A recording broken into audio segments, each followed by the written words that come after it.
College graduation के बाद कोई जॉब नहीं मिली। भूखों मरने से बचने के लिए मैं अपने गांव वापस आ गया और एक छोटा सा सुपरमार्केट खोल लिया। पर मैंने कभी नहीं सोचा था कि मेरा पहला कस्टमर आर्मर पहने एक फीमेल जनरल होगी। क्या तुम यहाँ किसी फिल्म की शूटिंग कर रही हो? हे लिनलांग को शूटिंग का मतलब समझ नहीं आया। उसने कोई जवाब नहीं दिया, बस थोड़ा हिचकिचाते हुए पूछा, क्या तुम्हारे पास पेट भरने के लिए कोई खाना है? मैं थोड़ा हैरान था। सामने रखे इंस्टेंट नूडल्स, स्नैक्स और ब्रेड। क्या ये खाना नहीं है? पर हाँ, शूटिंग में काफी फिजिकल एक्टिविटी होती है, शायद उसे ये सब हैवी नहीं लगता। इसलिए मैंने सोचा पक्का उसे ये सब हैवी नहीं लगता। तो मैंने काउंटर के नीचे से 400 रुपीज तो बहुत सस्ते हैं। तो उसने आराम से एक सिल्वर इंगॉट फेंक दिया। चेंज की जरूरत नहीं है, मैं आगे भी आऊंगी, ये कहकर उसने दोनों बॉक्सेस उठाए और वहां से गायब हो गई। मैं बिल्कुल शॉप में अपने हाथ में रखे उस सिल्वर इंगॉट को घूर रहा था। क्या मैंने कोई भूत देखा है? पर वो सिल्वर इंगॉट काफी हैवी था, बिल्कुल रियल सॉलिड मेटल का फील। तो मैंने अपना सुपरमार्केट बंद किया और सीधा पॉन शॉप चला गया। पॉन शॉप के बॉस ने देखते ही उसकी कीमत 600 रुपीज लगा दी। उस औरत ने जो कंप्रेस बिस्किट्स खरीदे थे उनकी कॉस्ट तो बस 300 रुपीज थी। सीधा 5700 का नेट प्रॉफिट। उस औरत की ये बात याद करके कि वो आगे भी आएगी, मैंने बिना सोचे मिक्स्ड फ्लेवर्स वाले कंप्रेस बिस्किट्स के डीप एक्सेस और ऑर्डर कर दिए। थोड़ा रिस्क लेते हैं, क्या पता साइकिल से सीधा मोटरसाइकिल मिल जाए। दूसरी तरफ हे लिनलांग उन बिस्किट के बॉक्सेस को पकड़े सुपरमार्केट के बाहर खड़ी थी।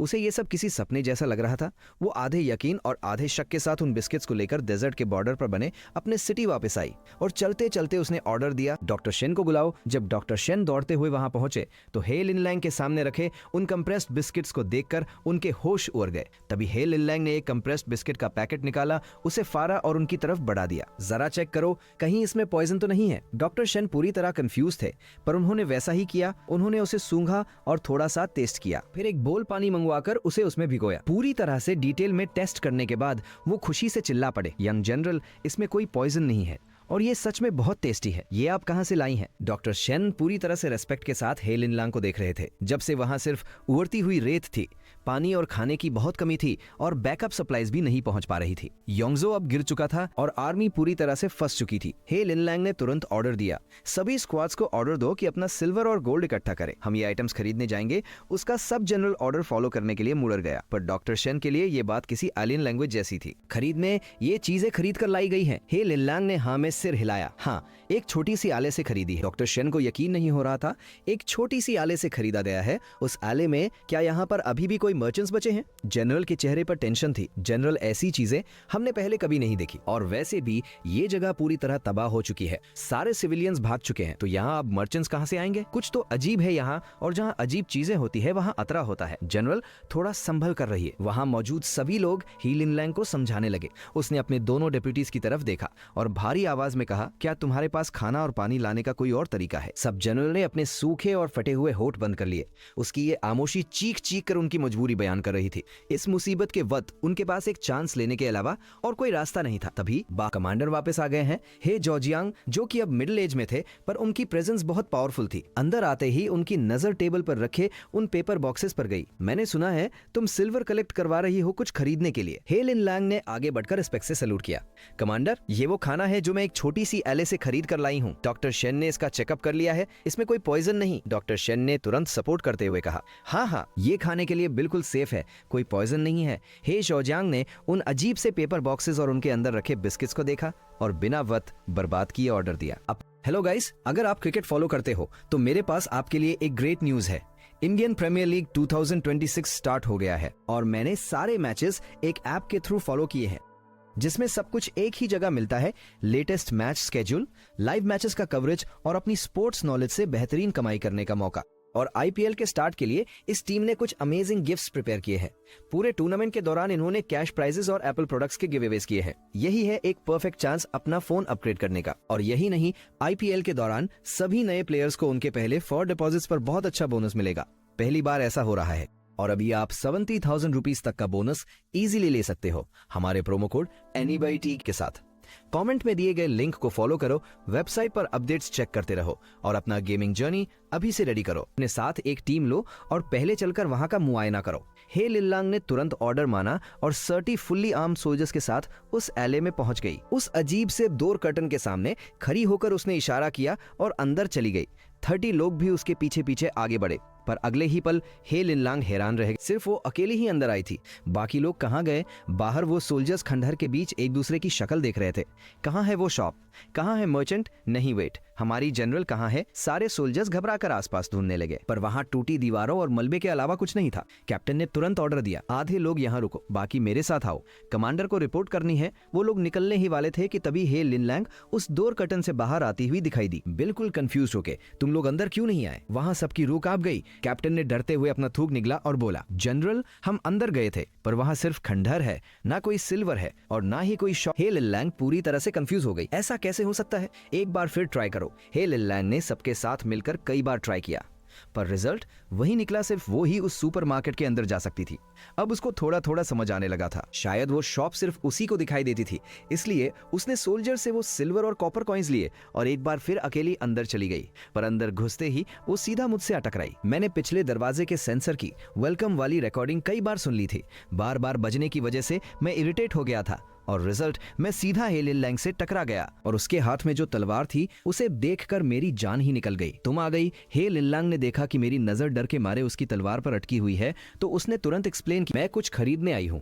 हे लिनलैंग ने वो सिल्वर और कॉपर कॉइन्स काउंटर पर रख दिए। इनसे पिछली बार जैसे कितने बिस्किट्स और पानी मिल सकते हैं। काउंटर पर बिखरे उन सिल्वर और कॉपर कॉइन्स को देखकर मेरी नजर उन 2 सिल्वर इंगॉट्स पर अटक गई। ये दोनों इंगॉट्स पिछली बार वाले से बड़े थे और उनके साथ छोटे सिल्वर पीसेस और कॉपर कॉइन्स। ये देखने में ही बहुत ज्यादा लग रहे थे। मैंने जोर से थूक निकला, खुद को शांत रखने की कोशिश की और कॉर्नर की तरफ इशारा किया। वो अभी अभी आए 20 बॉक्सेस कंप्रेस्ड बिस्किट्स और पानी, तुम वो सब ले जाओ।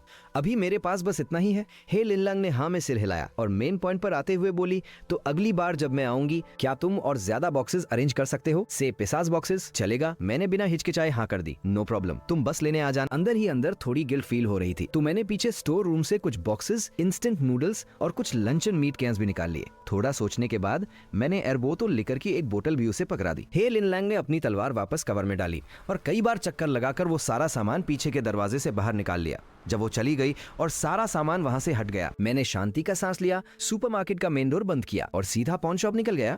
जाने से पहले मैंने उन सिल्वर कॉइन्स को अच्छे से चेक किया था। सिल्वर इंगॉट्स के ऊपर स्टैम्प्स लगे हुए थे, टोटल 3 अलग डिजाइन के। मैंने हर डिजाइन का एक एक उठा लिया और बचे हुए छोटे सिल्वर पीसेस में से बस एक छोटा टुकड़ा रखा, बाकी सब सेफली छुपा दिए और फिर मैं निकल पड़ा। पॉन शॉप के बॉस कुई शान ने मुझे देखते ही एक्साइटमेंट में आके जल्दी से खेरे होकर मेरा वेलकम किया।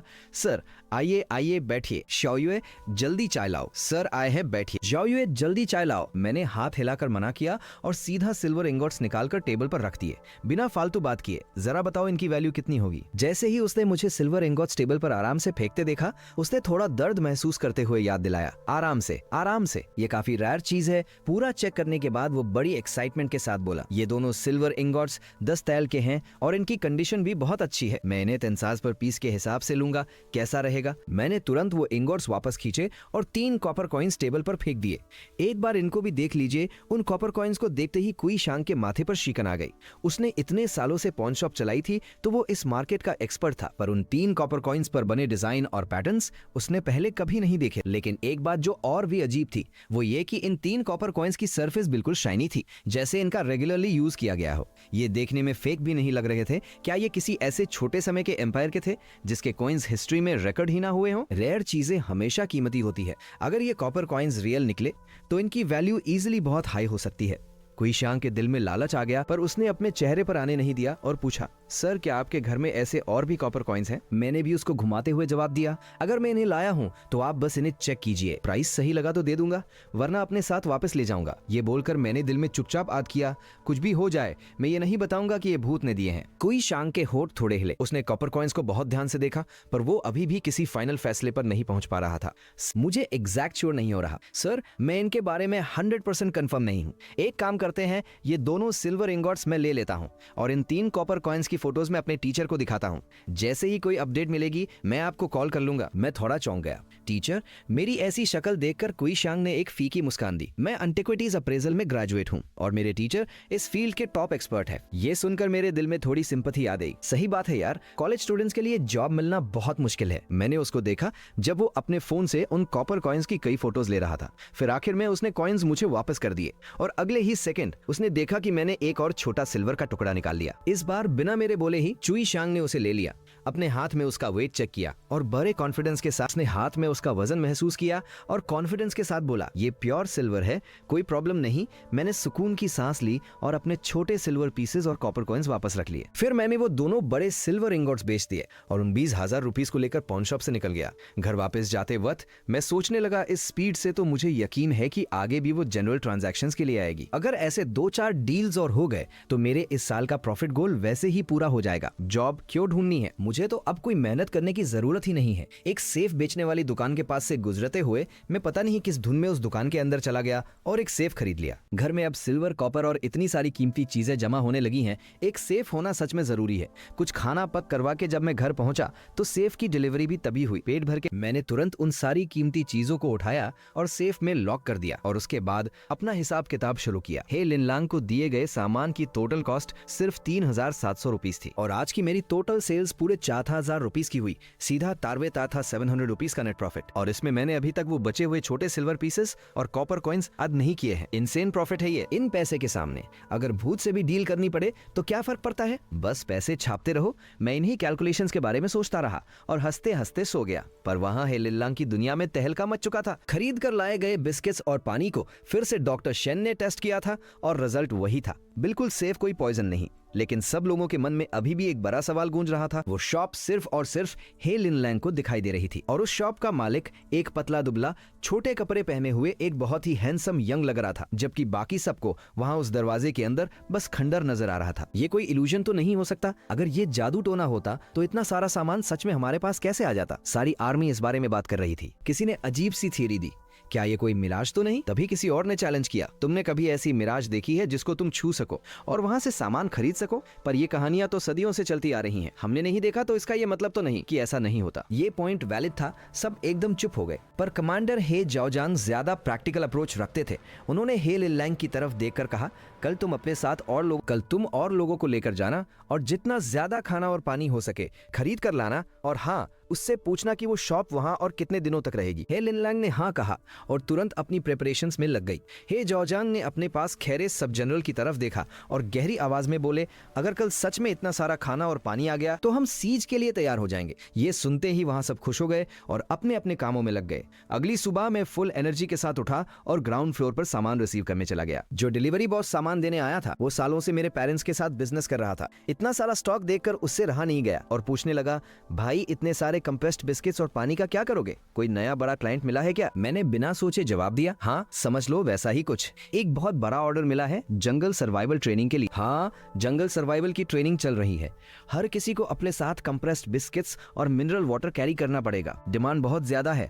इस लॉजिकल एक्सक्यूज से उस डिलीवरी बॉस के डाउट्स क्लियर हो गए और उसने फटाफट सामान उतारना शुरू कर दिया। सामान उतारने के बाद मैंने एक राहत की सांस ली। कहीं कोई रैंडम कस्टमर ही लिनलांग के राज को एक्सपोज न कर दे, इसलिए मैंने आज फ्रंट डोर लॉक ही रखा। थोड़ी ही देर बाद सुपरमार्केट के सेंसर की आवाज आई। हे लिनलांग अंदर आ चुकी थी। दरवाजे के पास कंप्रेस्ड बिस्किट्स और पानी के बॉक्सेस के अंबार को देखकर उसकी आंखों में एक अजीब सी चमक आ गई। उसने मेरी तरफ देखा, सब रेडी है, इतना काफी है। हे लिनलांग ने तुरंत पैसे नहीं दिए, बल्कि वो सुपरमार्केट में एक राउंड घूमने लगी और पूछा, हमारी इस शॉप में जितने भी खाने पीने के आइटम्स हैं उनमें से सबसे हैवी और पेट भरने वाला कौन सा है? मैंने बिना सोचे सीधा कंप्रेस्ड बिस्किट्स की तरफ इशारा किया। ये ले जाने में आसान और पेट भरने के लिए सबसे बेस्ट। ये मिलिट्री ग्रेड रेशंस है। फील्ड में मार्चिंग के टाइम सोल्जर्स यही यूज करते हैं। हे लिनलांग ने सिर हिलाया और फिर पूछा, तुम ऐसे और कितने अरेंज कर सकते हो? ये सुनते ही मेरे अंदर एक अलग सा कॉन्फिडेंस आ गया। तुम्हें जितना चाहिए उतना मिल जाएगा। हे लिनलांग ये सुनकर हैरान रह गई और उसकी नजरें पूरे सुपरमार्केट को स्कैन करने लगी। उसकी नजर ऊपर फर्स्ट फ्लोर की तरफ जाते देखकर मैंने जल्दी से एक्सप्लेन किया, ऊपर मैं रहता हूँ और ये सब मैं थोड़ी बनाता हूँ। ये सीधा फैक्ट्री से आता है, मतलब जैसे तुम्हारे जमाने में वर्कशॉप होती है ना, वहां से सप्लाई आती है। हे लिनलांग ने पिछली रात पहले ही अपनी आर्मी के नंबर्स कैलकुलेट कर लिए थे, तो उसने सीधा ऑर्डर दी, मुझे 5,000 बॉक्स कंप्रेस बिस्किट्स और 5,000 बॉक्स पानी चाहिए। ये सुनते ही मेरी आंखें फटी की फटी रह गई। ये कस्टमर तो बहुत खतरनाक है। सीधा 10,000 बॉक्सेस का ऑर्डर। ये तो मूवीज वाला सीन हो गया, एक ही बार में इतना बड़ा जैकपॉट।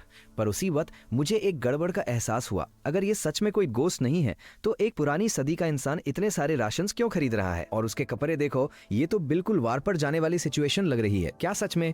हे लिनलांग को पहले से ही अंदाजा था कि मेरी हालत क्या होगी। उसने एक ट्रैश बैग जितना बड़ा कपड़े का थैला आगे किया। ये एडवांस पेमेंट है, तुम जल्दी से स्टॉक रेडी करवाओ, मैं कल आकर ले जाऊंगी, चलेगा? ये कहते हुए उसने थैला मेरी तरफ बढ़ाया। मैंने सबकॉन्शियसली अपने हाथ आगे किए, पर अगले ही सेकंड वो थैला बहुत ज्यादा हैवी निकला और सीधा जमीन की तरफ गिरा। व्हाट द, बहुत भारी है ये, मैं एक्सपेक्ट नहीं कर रहा था और घबराकर थोड़ा पीछे हट गया। हे लिनलैंग ने शांति से बिना रिएक्ट किए उस थैले को उठाया और काउंटर पर रख दिया। इसमें भन ताल्स गोल्ड है, ये एडवांस है, अगर तुमने वक्त पर सामान डिलीवर कर दिया तो बाद में तुम्हें 200 टाल्स गोल्ड और मिलेगा। मैं वहीं जम गया, मेरे दिमाग में बस वही पल घूम रहा था जब हे लिनलैंग ने उस थैले को पकड़ने में मेरी मदद की थी। हम दोनों के हाथ गलती से टच हो गए थे।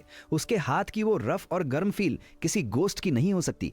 मैंने पूरी हैरानी में पूछा, तुम इंसान हो? हे लिनलैंग की आंखें थोड़ी छोटी हो गई और वो डिसबिलीफ के साथ मुझे घूरने लगी। तुम्हें क्या लग रहा था कि मैं इंसान नहीं हूं? मैंने बैकडोर की तरफ इशारा किया और समझाने लगा, ये जो पीछे का दरवाजा है ना, ये एक डेड एंड पर खुलता है, बाहर निकलने की कोई जगह ही नहीं है, पर तुम हर बार वहां से गायब हो जाती हो बिना कोई निशान छोड़े। मेरी बात का सा मतलब था कि अगर कोई नॉर्मल इंसान होगा तो वहां से निकल ही नहीं सकता। मैंने सामने वाले फ्रंट डोर की तरफ इशारा किया और जरा वहां देखो। ही लिनलैंग मेरी उंगली की दिशा में देखने लगी। कुछ देर चुप रहने के बाद वो आगे बढ़ी और उसने उस दरवाजे को छूने के लिए हाथ बढ़ाया, पर दरवाजे से 1 सेंटीमीटर दूर ही एक इनविजिबल पावर ने उसके हाथ को रोक लिया।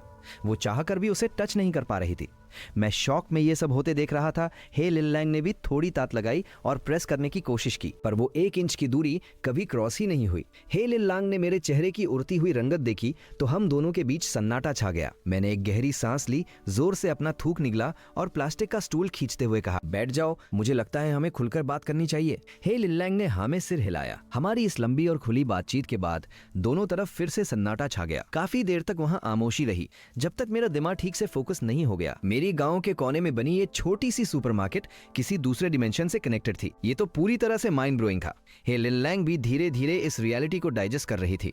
वो उठकर खड़ी हुई, तो मैं अब चलती हूँ, कल अपना मटेरियल लेने आऊंगी। मैंने सिर हिलाया और उसे डायरेक्टली वार्निंग देते हुए कहा, तुम्हें अपने इस गोल पर 100% गारंटी देनी होगी, तभी मैं तुम्हारे लिए इतना बड़ा ऑर्डर ला पाऊंगा। अगर इस गोल में कोई प्रॉब्लम निकली तो समझ लेना इसके बाद कोई डील नहीं होगी। हे लिनलैंग का जवाब बहुत सॉलिड था, तुम किसी भी एक्सपर्ट से इसे चेक करवा सकते हो। अगर ये गोल्ड फेक निकला तो मैं, हे लिनलैंग, अपना सिर काट कर तुम्हें फुटबॉल की तरह खेलने को दे दूंगी। ये सुनते ही मेरे हाथ हवा में हिलने लगे। अरे नहीं, इतनी एक्सट्रीम होने की जरूरत नहीं है, बस गोल्ड असली होना चाहिए, उतना ही काफी है। हे लिनलैंग ने आगे कुछ नहीं कहा, वो पलट कर निकल गई। जाते टाइम वो अपने साथ आज के कंप्रेस बिस्किट्स और मिनरल वाटर के बॉक्सेस ले गई। साथ ही उसने आज के सामान के लिए 50 टेल्स का सिल्वर पेमेंट भी छोड़ दिया। जैसे ही हे लिनलैंग निकली और सुपरमार्केट का डोर कर्टन शांत हुआ, मुझे अपने कानों में अचानक एक तेजे और मीठी डिंग डोंग साउंड सुनाई दी। क्रॉस डायमेंशनल इनिशियल ट्रांजैक्शंस 3 बार मुकम्मल हो चुकी है। Cross dimensional supermarket terminal system activated. Host binding successful. System level 1। Features unlocked. Storage function, trading function.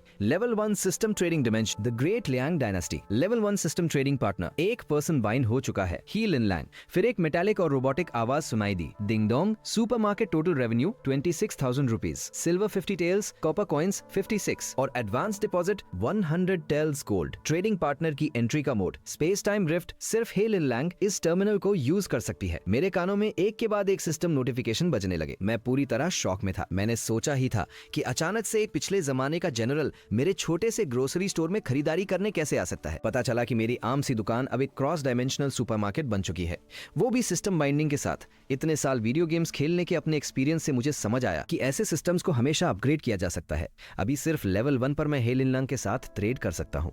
आगे चलकर और भी अलग डिमेंशंस या समय के लोगों के साथ बिजनेस किया जा सकता है। ये सोचते ही मेरे अंदर उसी की लहर दौड़ गई। ये याद आते ही मेरा दिमाग योशी से फटने लगा। तभी मैं सोचूं कि इतने दिनों से मैं नौकरी ढूंढने में इतना अनलकी क्यों था, क्योंकि मेरा लक यहाँ वेट कर रहा था। मैंने मेंटली ट्राई किया, ओपन स्टोरेज फंक्शन, अगले ही सेकंड मेरे सामने का सीने बदल गया। ये क्या? ये तो मेरे सुपरमार्केट के पीछे वाला स्टोर रूम है ना। ये 2 फ्लोर की छोटी पुरानी बिल्डिंग मेरे पेरेंट्स की प्रॉपर्टी थी, जिसका टोटल एरिया 80 स्क्वायर मीटर्स था। ग्राउंड फ्लोर के 40 स्क्वायर मीटर्स पर सुपरमार्केट है और 30 स्क्वायर मीटर्स का स्टोरेज रूम है। सीलिंग की हाइट लगभग 3 मीटर्स है, यानी स्टोर रूम का टोटल वॉल्यूम लगभग 90 क्यूबिक मीटर्स है।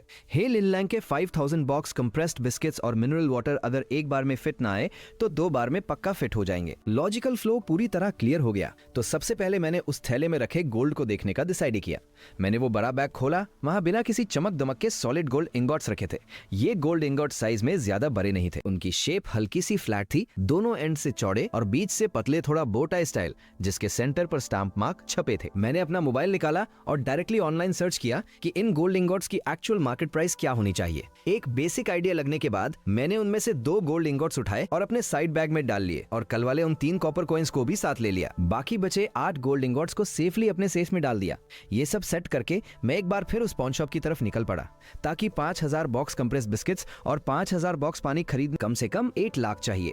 क्वांटिटी बहुत ज्यादा है। होलसेल बॉस कभी भी इतना बड़ा ऑर्डर क्रेडिट पर नहीं देगा, मुझे एडवांस या कैश ऑन डिलीवरी देना ही पड़ेगा। मेरे पास अभी इतने पैसे नहीं हैं, तो मुझे पहले 2 गोल्ड इंगट्स बेचने पड़ेंगे और साथ ही चुई शियांग से चेक भी करवाना है कि ये असली है या नहीं और इनकी कीमत कितनी है। मैं एक टी शर्ट और जीन्स पहने अपना साइड बैग लटकाए एक सिंपल से लुक में शिंगलोंग पॉन शॉप के अंदर पहुंचा। मुझे देखते ही चुई शियांग की आंखें चमक उठी और वो तुरंत अपनी जगह से खड़ा हो गया। अरे हैंडसम, आज क्या स्पेशल चीज लाए हो? मैंने कोई जवाब नहीं दिया। मेरी नजर दुकान में बैठी एक नई शोसियत पर टिक गई थी, एक बुजुर्ग औरत जिनके बाल सफेद थे। चुई शियांग ने मेरा शक भांप लिया और तुरंत उन्हें इंट्रोड्यूस किया। ये मेरी टीचर हैं और मेरी बुआ भी, लानचंग यूनिवर्सिटी के एंटिक्विटीज अप्रेजल डिपार्टमेंट की पीएचडी सुपरवाइजर प्रोफेसर चुए चांगशिया। मैंने उन्हें ध्यान से देखा और फिर सीधा अपना फोन निकालकर यूनिवर्सिटी की वेबसाइट पर चुए चांगशिया सर्च किया। वेबसाइट पर सच में दिखा रहा था कि वो पीएचडी सुपरवाइजर है। हालांकि फोटो थोड़ी एडिटेड लग रही थी, पर वो सफेद छोटे बाल और चेहरे के फीचर्स बिल्कुल सामने बैठी औरत जैसे ही थे। मेरा शक थोड़ा कम हुआ और मैंने एक कुर्सी खींचकर बैठ गया। चुई शियांग की नजर लगातार मेरे बैग पर ही थी। वो पक्का समझ गया था कि मैं आज फिर कोई कीमती चीज लाया हूँ। मैंने अपना बैग देखा और खुद पहल करते हुए उस बुजुर्ग औरत की तरफ देखकर कहा, प्रोफेसर चुई, तो आप ही वो एक्सपर्ट हैं जिनके बारे में बॉस चुई बता रहे थे। प्रोफेसर चुई चांगशिया को भी अब समझ आ गया और उन्होंने हैरानी से मेरी तरफ देखा। तो तुम ही वो लके हो जिसके पास वो स्पेशल कॉपर कॉइंस हैं? मैंने हाँ में सिर हिलाया, पर सावधानी बरतते हुए कुछ और नहीं बोला। प्रोफेसर चुई बहुत एक्सपीरियंस थी। उन्होंने एक ही नजर में मेरी घबराहट देख ली और मुस्कुराते हुए बोली, बेटा घबराओ मत, मेरा कोई और इरादा नहीं है। बस कल रात जब शियांग ने मुझे उन कॉपर कॉइंस की फोटो भेजी तो मैं बहुत क्यूरियस हो गई थी। मैंने ऐसे सिक्के पहले कभी नहीं देखे। मैंने बहुत सारे हिस्टोरिकल रिकॉर्ड्स छाने, पर कहीं भी इनका कोई जिक्र नहीं मिला। इसलिए मैं इन्हें अपनी आंखों से देखना चाहती थी। मैंने थोड़ा सोचा और फिर अपने बैग से वो 3 कॉपर कॉइंस निकालकर सामने ग्लास टेबल पे रख दिए। प्रोफेसर चुई ने तुरंत एक सिक्का उठाया और उसे अपनी आंखों के पास ले जाकर बहुत ध्यान से देखने लगी। उन्होंने सबसे पहले सिक्के पर छपे शब्दों को देखा और फिर उसे सूंघ कर चेक किया। उसमें मिट्टी की कोई महक नहीं थी। ये पहले वाले सिल्वर इंगॉट की तरह ही है। ये जमीन से निकाला गया एक्सकवेटेड नहीं लग रहा, बल्कि ऐसा लग रहा है जैसे इसे किसी ने बहुत संभाल कर रखा हो और अक्सर हाथों में लिया हो। हाँ, यही है। हाँ, इसकी चमक और फील बिल्कुल सही है। मैंने इसे अच्छे से चेक कर लिया है। इसमें कुछ भी फेक नहीं है। बस एक ही अजीब बात है, इस तरह के दालियांग तोंगबा और तुम्हारे पिछले सिल्वर इंगॉट पर जो कैरेक्टर्स थे, उनका कोई रिकॉर्ड मुझे किसी भी हिस्टोरिकल टेक्स्ट में नहीं मिला। लेकिन अगर कोई चीज इतिहास में रिकॉर्ड नहीं है तो इसका मतलब ये नहीं कि वो फेक है। हो सकता है कि ये इतिहास में दर्ज ही ना हो या फिर इसके बहुत ही कम पीसेस बचे हो। मैं शांति से उनके चेक करने का इंतजार करता रहा और फिर प्रोफेसर कुई ने अपनी कीमत बताई, 2000 पर पीस। तुम्हें क्या लगता है? ठीक है। प्रोफेसर चुए का टोन बहुत जेन्युइन था और उन्होंने आगे एक्सप्लेन किया, मार्केट में नॉर्मल तोंगबाओ सिक्के यूजुअली 1000 रुपीस पर पीस बिकते हैं, पर तुम्हारा ये पैटर्न बिल्कुल नया है तो ये और महंगा होना चाहिए था। लेकिन इन पर थोड़े से घिसने वेयर एंड टेयर के निशान हैं, इसलिए मैं तुम्हें सिर्फ 2000 पर पीस ही दे सकती हूँ। क्या तुम इन्हें बेचना चाहोगे? मैंने अपने घर के सेफ के बारे में सोचा जहां ऐसे बहुत सारे सिक्के पड़े थे और तुरंत हाँ कर दी। प्रोफेसर चुए का चेहरा वशी से खिल उठा और उन्होंने तुरंत चुए शियांग को पेमेंट करने को कहा। चुई शियांग की तेजर नजर ने पहले ही देख लिया था कि मेरे बैग में टिश्यू पेपर में लिपटा हुआ कुछ और भी है। पेमेंट ट्रांसफर करने के बाद उसने थोड़ा हिचकिचाते हुए पूछा, मिस्टर शी, क्या आपके पास हमें दिखाने के लिए कोई और अच्छी चीज भी है? मैंने थोड़ा सोचा और फिर अपने बैग से टिश्यू पेपर में लिपटी हुई वो चीज निकाली और टेबल पर रख दी। हमारी पिछली 3 डील्स की वजह से प्रोफेसर चुई और चुई शियांग अब बहुत केयरफुली पेश आ रहे थे। एक दूसरे की तरफ देखने के बाद प्रोफेसर चुई ने बहुत ही सावधानी से उस टिश्यू पेपर को खोला। जैसे ही वो चमकता हुआ भारी गोल्ड इंगॉट उनके सामने आया, उन दोनों की आंखें फटी की फटी रह गईं। ये गोल्ड इंगॉट है? मैंने बिना कुछ कहे हाँ में सिर हिलाया। प्रोफेसर चुई बहुत एक्साइटेड हो गई थी, उनकी आवाज तक कांप रही थी। गोल्ड इंगॉट ये सिल्वर इंगॉट से बहुत अलग है। पुराने जमाने में भी आम लोग ट्रेड के लिए गोल्ड इंगॉट्स का इस्तेमाल नहीं करते थे। मार्केट में ये बहुत ही कम देखने को मिलते थे। वो एक तरफ चुई शियांग को वेइंग स्केल लाने के लिए कह रही थी और दूसरी तरफ बहुत ही सावधानी से उस गोल्ड इंगॉट को उठाकर चेक कर रही थी। अच्छी तरह से देखने के बाद उन्होंने उसे स्केल पर रखा। 362 ग्राम्स। ये 10 तैल गोल्ड इंगॉट है? बिल्कुल सही। प्रोफेसर चुई पूरी तरह से एक्साइटमेंट में थी और मुझे एक टीचर की तरह समझाने लगी। पुराने जमाने के स्केल में 16 तैल का 1 1 जिन आधा किलो होता था तो 1 तेल लगभग 31 से 36 ग्राम्स के बीच होता था। अलग अलग डायनेस्टी के हिसाब से हमारा ये गोल्ड इंगॉट कलर, प्योरिटी और वेट सब में परफेक्ट है। ये एब्सोल्यूट प्योर क्वालिटी है। प्रोफेसर चुई के एक्सप्लेनेशन को सुनकर मैं बस सिर हिलाता रहा। मुझे भी गोल्ड इंगॉट्स की मार्केट वैल्यू का थोड़ा आइडिया लग गया था। बहुत मुश्किल से प्रोफेसर चुई ने अपनी बात रोकी और मुझसे पूछा, क्या तुम इसे भी बेचना चाहते हो? मैंने हाँ में सिर हिलाया और जानबूझकर एक गहरी सांस ली। मुझे बहुत अर्जेंट पैसों की जरूरत है तो मेरे पास इसे बेचने के अलावा कोई ऑप्शन नहीं है। प्रोफेसर चुई ने मेरे इस रीजन पर कोई सवाल नहीं किया। वो कुईशांग को साइड में ले गई और कुछ देर बात की। वापस आकर उन्होंने पूछा, इस गोल्ड इंगॉट के लिए 8 लाख ठीक रहेगा? मैंने चौंक कर पूछा, 8 लाख? जब मुझे रियलाइज हुआ तो मैंने तुरंत हाँ कर दी। फिर मैंने अपने बैग से एक और गोल्ड इंगॉट निकाला। मेरे पास 2 हैं, मैं दोनों बेचना चाहता हूँ। प्रोफेसर चुई और चुई शियांग के चेहरों पर यूशी और भी बद गई। उन्होंने तुरंत पेमेंट ट्रांसफर करने की तैयारी शुरू कर दी। जब मैं अपने अकाउंट में 1.6 मिलियन 16 लक्स लेकर वहां से निकला तब जाकर कोई शियांग ने अपनी बुआ की तरफ एक हेल्पलेस लुक दिया। बुआ, मेरी ये दुकान पॉन शॉप है, हम मार्केट प्राइस पर चीजें नहीं खरीद सकते। पॉन शॉप के रूल्स के हिसाब से एक तेंतेल गोल्ड इंगॉट के लिए मैक्सिमम 6 लाख दिए जाते हैं, यही रूल है। पर प्रोफेसर चुई बिल्कुल सीरियस थी। तुम्हें क्या पता इस गोल्ड इंगॉट पर जो इंस्क्रिप्शन लिखावट है वो पहले कभी नहीं देखी गई। ये बहुत पॉसिबल है कि ये किसी ऐसे एम्पायर का हो जिसका हिस्ट्री में रिकॉर्ड ही ना हो। एक नॉर्मल तेंतेल गोल्ड इंगॉट के मुकाबले अगर ये कोई इकलौता पीस यूनिक आर्टिफैक्ट हुआ तो इसकी कीमत 3 गुना ज्यादा हो सकती है। मैंने तो फिर भी प्राइस कम ही रखा है। वो रुकी और फिर समझाने लगी, तुम एक यंग लॉगर के को जिसे मार्केट का आइडिया नहीं है बेवकूफ कैसे बना सकते हो? और वैसे भी उसके घर तो क्या होता अगर उसे बाद में पता चलता कि उसे ठगा गया है तो वो फ्यूचर में अपनी कीमती चीजें किसी और को बेच देता। इसमें हमारा ही नुकसान होता। कोई शांग और बहस करना चाहता था। कौन सी पॉन शॉप एक गोल्ड इंगॉट के 8 लाख देती है? 6 लाख भी बहुत ज्यादा था। पर अपनी बुआ का ये स्कॉलर माइंडसेट देखकर, जो हमेशा आर्टिफैक्ट्स की ट्रू वैल्यू को शॉर्ट टर्म प्रॉफिट से ज्यादा अहमियत देती थी, उसने चुप रहना ही सही समझा। पॉन शॉप से बाहर निकलते ही मैंने तुरंत होलसेल बॉस अंकल मेंग को कॉल किया और ऑर्डर प्लेस किया। अंकल मेंग ने फोन पर बताया, मिनरल वाटर कोई प्रॉब्लम नहीं है, वो कभी भी अरेंज हो जाएगा। प्रॉब्लम सिर्फ कंप्रेस्ड बिस्किट्स की है। 5000 बॉक्सेस, इतने बड़े ऑर्डर के लिए हर जगह से स्टॉक मंगवाना पड़ेगा, हो सकता है दूसरे सिटी से भी लाना पड़े। किस्मत से मुझे इस बात का आइडिया था तो मैंने तुरंत अपनी रिक्वायरमेंट्स को थोड़ा रिलैक्स कर दिया। ब्रांड से कोई जर्क नहीं डरता, पैकेजिंग कैसी भी हो, बस मुझे 5000 बॉक्सेस कंप्रेस्ड बिस्किट्स चाहिए और जितना जल्दी हो सके उतना अच्छा। अंकल मेंग से पक्का प्रॉमिस मिलने के बाद ही मैंने चैन की सांस ली और अब मैं अपने नेक्स्ट प्लान के बारे में सोचने लगा। अगर ये बड़ा ऑर्डर सक्सेसफुल रहा तो जो दुकान मुझे पहले बहुत छोटी और बेकार लगती थी अब उसे थोड़ा सेट करना पड़ेगा। स्टोर रूम को साफ करना बहुत जरूरी है। जो फालतू का सामान है उसे बाहर निकालकर जगह बनानी पड़ेगी ताकि कंप्रेस्ड बिस्किट्स और पानी के बॉक्सेस आराम से आ सके। अगर ये ऑर्डर पूरा हो गया तो फाइनेंशियल फ्रीडम पक्की है। मैंने खुद को मोटिवेट किया, एक इंस्टेंट नूडल का पैकेट बनाया, जल्दी से खाया और स्टोर रूम साफ करने के लिए तैयार हो गया। स्टोर रूम में बहुत कचरा भरा था, फालतू के स्नैक्स, रैंडम कबाड़ और खाली गत्ते कार्डबोर्ड बॉक्सेस के ढेर। मैंने सोचा पहले खाली बॉक्सेस को बाहर निकाल दूं, जो सामान शेल्फ्स पर रखा जा सकता है उसे रख दूं और जो नहीं रखा जा सकता उसे एक बॉक्स में पक करके कोने में रख दूं। पर मैंने अभी आधा काम ही किया, मेरी कमर दर्द करने लगी। मैं मन ही मन सिस्टम को गाली देने लगा, क्या ये सिस्टम ऑटोमेटिकली सामान अरेंज नहीं कर सकता? अगर फ्यूचर में हर बार मुझे खुद सामान उठाना पड़ा तो मेरी तो जान निकल जाएगी। जैसे ही मैंने ये सोचा मेरे दिमाग में एक क्लियर इलेक्ट्रॉनिक आवाज गूंजी, do you want to activate the auto sorting function? और उसी बोट मेरी आंखों के सामने 2 ऑप्शंस आ गए। 10,000 देखते ही मेरा पहला रिएक्शन था हिचकिचाना, ये तो बहुत महंगा है। पर फिर मैंने सोचा अगर सिस्टम हमेशा के लिए मेरा सामान अरेंज कर सकता है तो लॉन्ग टर्म के हिसाब से ये एक बहुत ही रिलायबल और सस्ते टेम्पररी वर्कर को हायर करने जैसा है। ये तो बहुत सही डील है। मैंने बिना ज्यादा सोचे यस पर क्लिक कर दिया। वीचैट पर तुरंत पेमेंट डिडक्शन का नोटिफिकेशन आ गया। मैंने खोल कर देखा, सच में 10,000 रुपीज कट चुके थे और सिस्टम का ऑटो सॉर्टिंग फंक्शन भी स्टार्ट हो गया। फिर एक जादू जैसा नजारा हुआ। स्टोर रूम में जो फालतू के गत्ते और प्लास्टिक बैग्स बिखरे पड़े थे वो ऐसे हवा में उड़ने लगे जैसे उनके पैर आ गए हों। वो अपने आप अपनी शेप बदल रहे थे और अपनी जगह शिफ्ट कर रहे थे।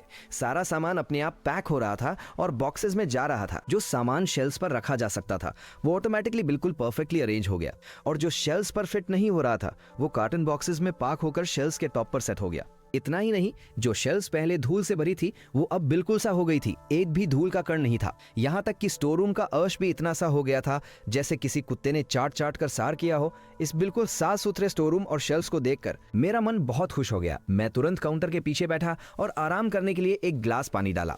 पर जैसे ही मैं बैठा मेरा फोन बजने लगा। अंकल मैंग का कॉल था। क्या हुआ अंकल मैंग? मुझे लगा कंप्रेस बिस्किट्स के ऑर्डर में कोई प्रॉब्लम आ गई है, तो मेरी आवाज में टेंशन साफ झलक रही थी। पर फोन पर अंकल मैंग थोड़ा हिचकिचा रहे थे। शी बेटा, एक बात है, मुझे समझ नहीं आ रहा कि तुम्हें बताऊं या नहीं। बताइए ना। कोई बात नहीं। मेरी धड़कन तेज हो गई और मैं सीधा बैठ गया। वो तुम्हारी ये दुकान पहले तुम्हारी मौसी आंट जो रोंग रोंग चला रही थी ना? अंकल मैंग थोड़ी देर रुके और फिर बोले, मुझे लग रहा है तुम्हारी मौसी ने मार्केट में बहुत सारे होलसेल सप्लायर्स का उधार नहीं चुकाया है। कुछ सप्लायर्स मुझसे इस बारे में पूछने आए थे। मैं एकदम चौंक गया, मेरी कमर पूरी तरह से सीधी हो गई। मैं तुम्हारे लिए स्टॉक अरेंज कर रहा हूँ ना, तो मैंने आसपास के सारे सप्लायर से कॉन्टैक्ट किया था। अंकल मैंग ने एक्सप्लेन किया। जब उन्हें पता चला कि मैं तुम्हें सामान सप्लाई कर रहा हूँ, उन्होंने मुझसे इस बारे में पूछा और वो कह रहे थे कि उन्हें डर है कि तुम पेमेंट नहीं करोगे। फिर जब मैंने उन्हें बताया कि तुमने एडवांस दे दिया है, तब जाकर वो मुझे सामान देने को तैयार हुए। अंकल मैंग की बात सुनकर मैं पूरी तरह से शॉक में था। 1 साल पहले जब मेरे पेरेंट्स की कार एक्सीडेंट में डेथ हो गई थी, तो मेरी मौसी जो रोंग ने खुदा के कहा था कि वो दुकान संभाल लेगी। उस वक्त मुझे सच में दुकान चलाने का कोई मन नहीं था, तो मैं मान गया। हमने एक कॉन्ट्रैक्ट भी साइन किया था जिसमें क्लियर लिखा था कि जो रोंग के टाइम पर जितना भी प्रॉफिट या लॉस होगा वो उसका होगा, मेरा उससे कोई लेना देना नहीं होगा। पर किसने सोचा था कि 1 महीने पहले जब मुझे कंपनी से निकाला गया और मैं वापस यहाँ रहने आया, तो जो रोंग मेरे सामने रोने लगी, कहने लगी कि दुकान में कोई प्रॉफिट नहीं है बल्कि लॉस हो रहा है और वो तभी काम करेगी जब मैं उसे सैलरी दूंगा। मुझे उसकी बात पर बिल्कुल यकीन नहीं था। मेरे पेरेंट्स ने इस छोटी सी दुकान से 20 साल तक हम तीनों का पेट पाला था, तो ये लॉस में कैसे जा सकती है? ये लॉस में कैसे जा सकती है? और लकीली हमारा 1 साल का कॉन्ट्रैक्ट भी खत्म होने वाला था, तो मैंने सीधा दुकान वापस ले ली और खुद चलाने लगा। पर मैंने सपने में भी नहीं सोचा था कि जो रोंग ने रूई ग्रोसरी स्टोर के नाम पर इतने सारे होलसेल सप्लायर से उधार ले रखा था, जो सप्लायर सालों से हमें सामान दे रहे थे। जब मैं वापस आया तो मैंने उन्हें बता दिया था कि दुकान का मालिक बदल गया है, तो उन पर इतना उधार कैसे हो सकता है? अंकल मैंग ने एक हल्की सी हंसी के साथ समझाया, बेटा, जब तुमने उन पुराने सप्लायर्स को बताया तो उन्होंने शुरू में उसे उधार दिया था, पर जब उन्होंने देखा कि जो रोंग पेमेंट करने में नाटक कर रही है, तो उन्होंने उधार देना बंद कर दिया। फिर उसने तुम्हारी दुकान के नाम पर नए सप्लायर्स ढूंढ लिए और उनसे उधार लेना शुरू कर दिया। मुझे 1 सेकंड में सब समझ आ गया। मैंने हंसते हुए कहा, मुझे बताने के लिए बहुत बहुत शुक्रिया अंकल मैंग। प्लीज उन सप्लायर्स को मेरी तरफ से क्लियर कर देना कि जिसने उनसे सामान उधार लिया है, पैसे उसी से मांगे। अगर वो पैसे नहीं दे रही है तो जल्दी से जाकर उस पर कोर्ट केस कर दे। मेरा इससे कोई लेना देना नहीं है। अंकल मैंग ने तुरंत हामी भरी और फोन काट दिया। मैंने अपना सिर खुजलाया। मैं सोच रहा था कि क्या मुझे खुद से जो रोंग को कॉल करके पूछना चाहिए, पर फिर लगा कि कोई फायदा नहीं। ऐसे मैटर्स में जो पहल करता है वो अपना कंट्रोल खो देता है। और वैसे भी उधार जो रोंग ने लिया है, मैंने नहीं, भार में जाए जो रोंग। दोपहर के करीब अंकल मैंग पहली डिलीवरी लेकर पहुंच गए। 3000 बॉक्सेस कंप्रेस्ड बिस्किट्स और 2000 बॉक्सेस मिनरल वाटर। मौसी के उस उधार वाले नाटक के बाद मैंने कोई डिले नहीं किया और उसी वोट सारा रिमेनिंग पेमेंट क्लियर कर दिया। और साथ ही अंकल मैंग से प्रॉमिस भी किया कि जब नेक्स्ट डिलीवरी आएगी मैं उसका भी ऑन द स्पॉट पेमेंट करूंगा, 1 रुपया भी उधार नहीं रखूंगा। ये सुनकर अंकल मैंग इतने खुश हुए कि उनके चेहरे की झुर्रियां तक हंसने लगी। ये हुई ना बात, तुमने ये ऑर्डर बहुत अर्जेंट मांगा था, तो मैंने भी कई लोगों को एडवांस पेमेंट करके ये स्टॉक उठाया है। तुम्हारा ये एटीट्यूड देखकर मुझे बहुत तसल्ली मिली। मैंने इस ऑर्डर में प्राइस बार्गेन करने की बिल्कुल कोशिश नहीं की थी। आयर कार ही लिनलांग के साथ जो डील हो रही थी उसका प्रॉफिट मार्जिन इनसेन था।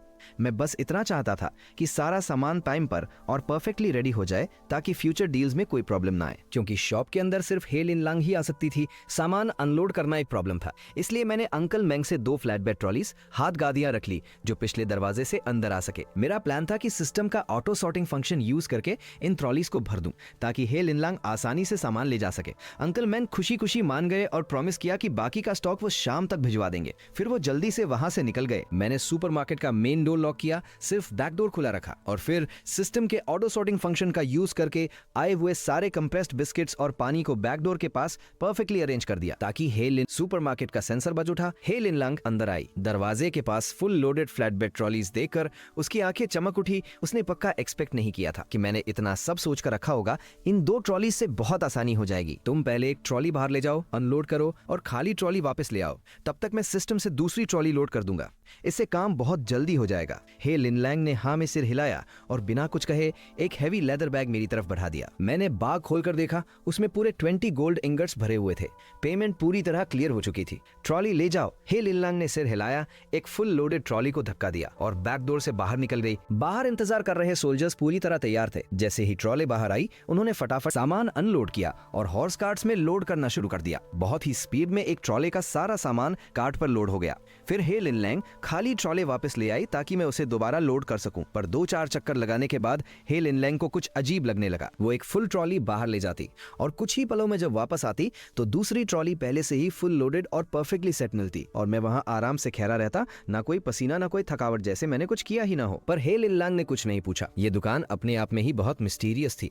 जो डिमेंशंस को कनेक्ट कर सकती है उसका मालिक थोड़ा मिस्टीरियस हो तो क्या बड़ी बात है। बहुत ही जल्दी स्टोर रूम में आया हुआ बिस्किट्स और पानी का पहला लॉट डिलीवर हो गया। मैंने हे लिनलांग को एक्सप्लेन किया, मेरे स्टोर रूम की स्पेस बस इतनी ही है तो इस बार में इतना ही स्टॉक आ पाया। तुम 2 घंटे 2 सेशन बाद वापस आना, तब तक बाकी का सामान भी आ जाएगा और मैं एक ही बार में तुम्हें सारा सामान दे दूंगा। हे लिनलांग ने बिना किसी हिचकिचाहट के हाँ कहा और मुड़कर जाने लगी। अभी के लिए ये हजारों बॉक्सेस की सप्लाईज सेना को अटैक शुरू करने के लिए काफी थी। अगर जंग सही रही तो शायद आगे सप्लाईज की जरूरत ही ना पड़े और योंगजो सिटी आजाद हो जाए।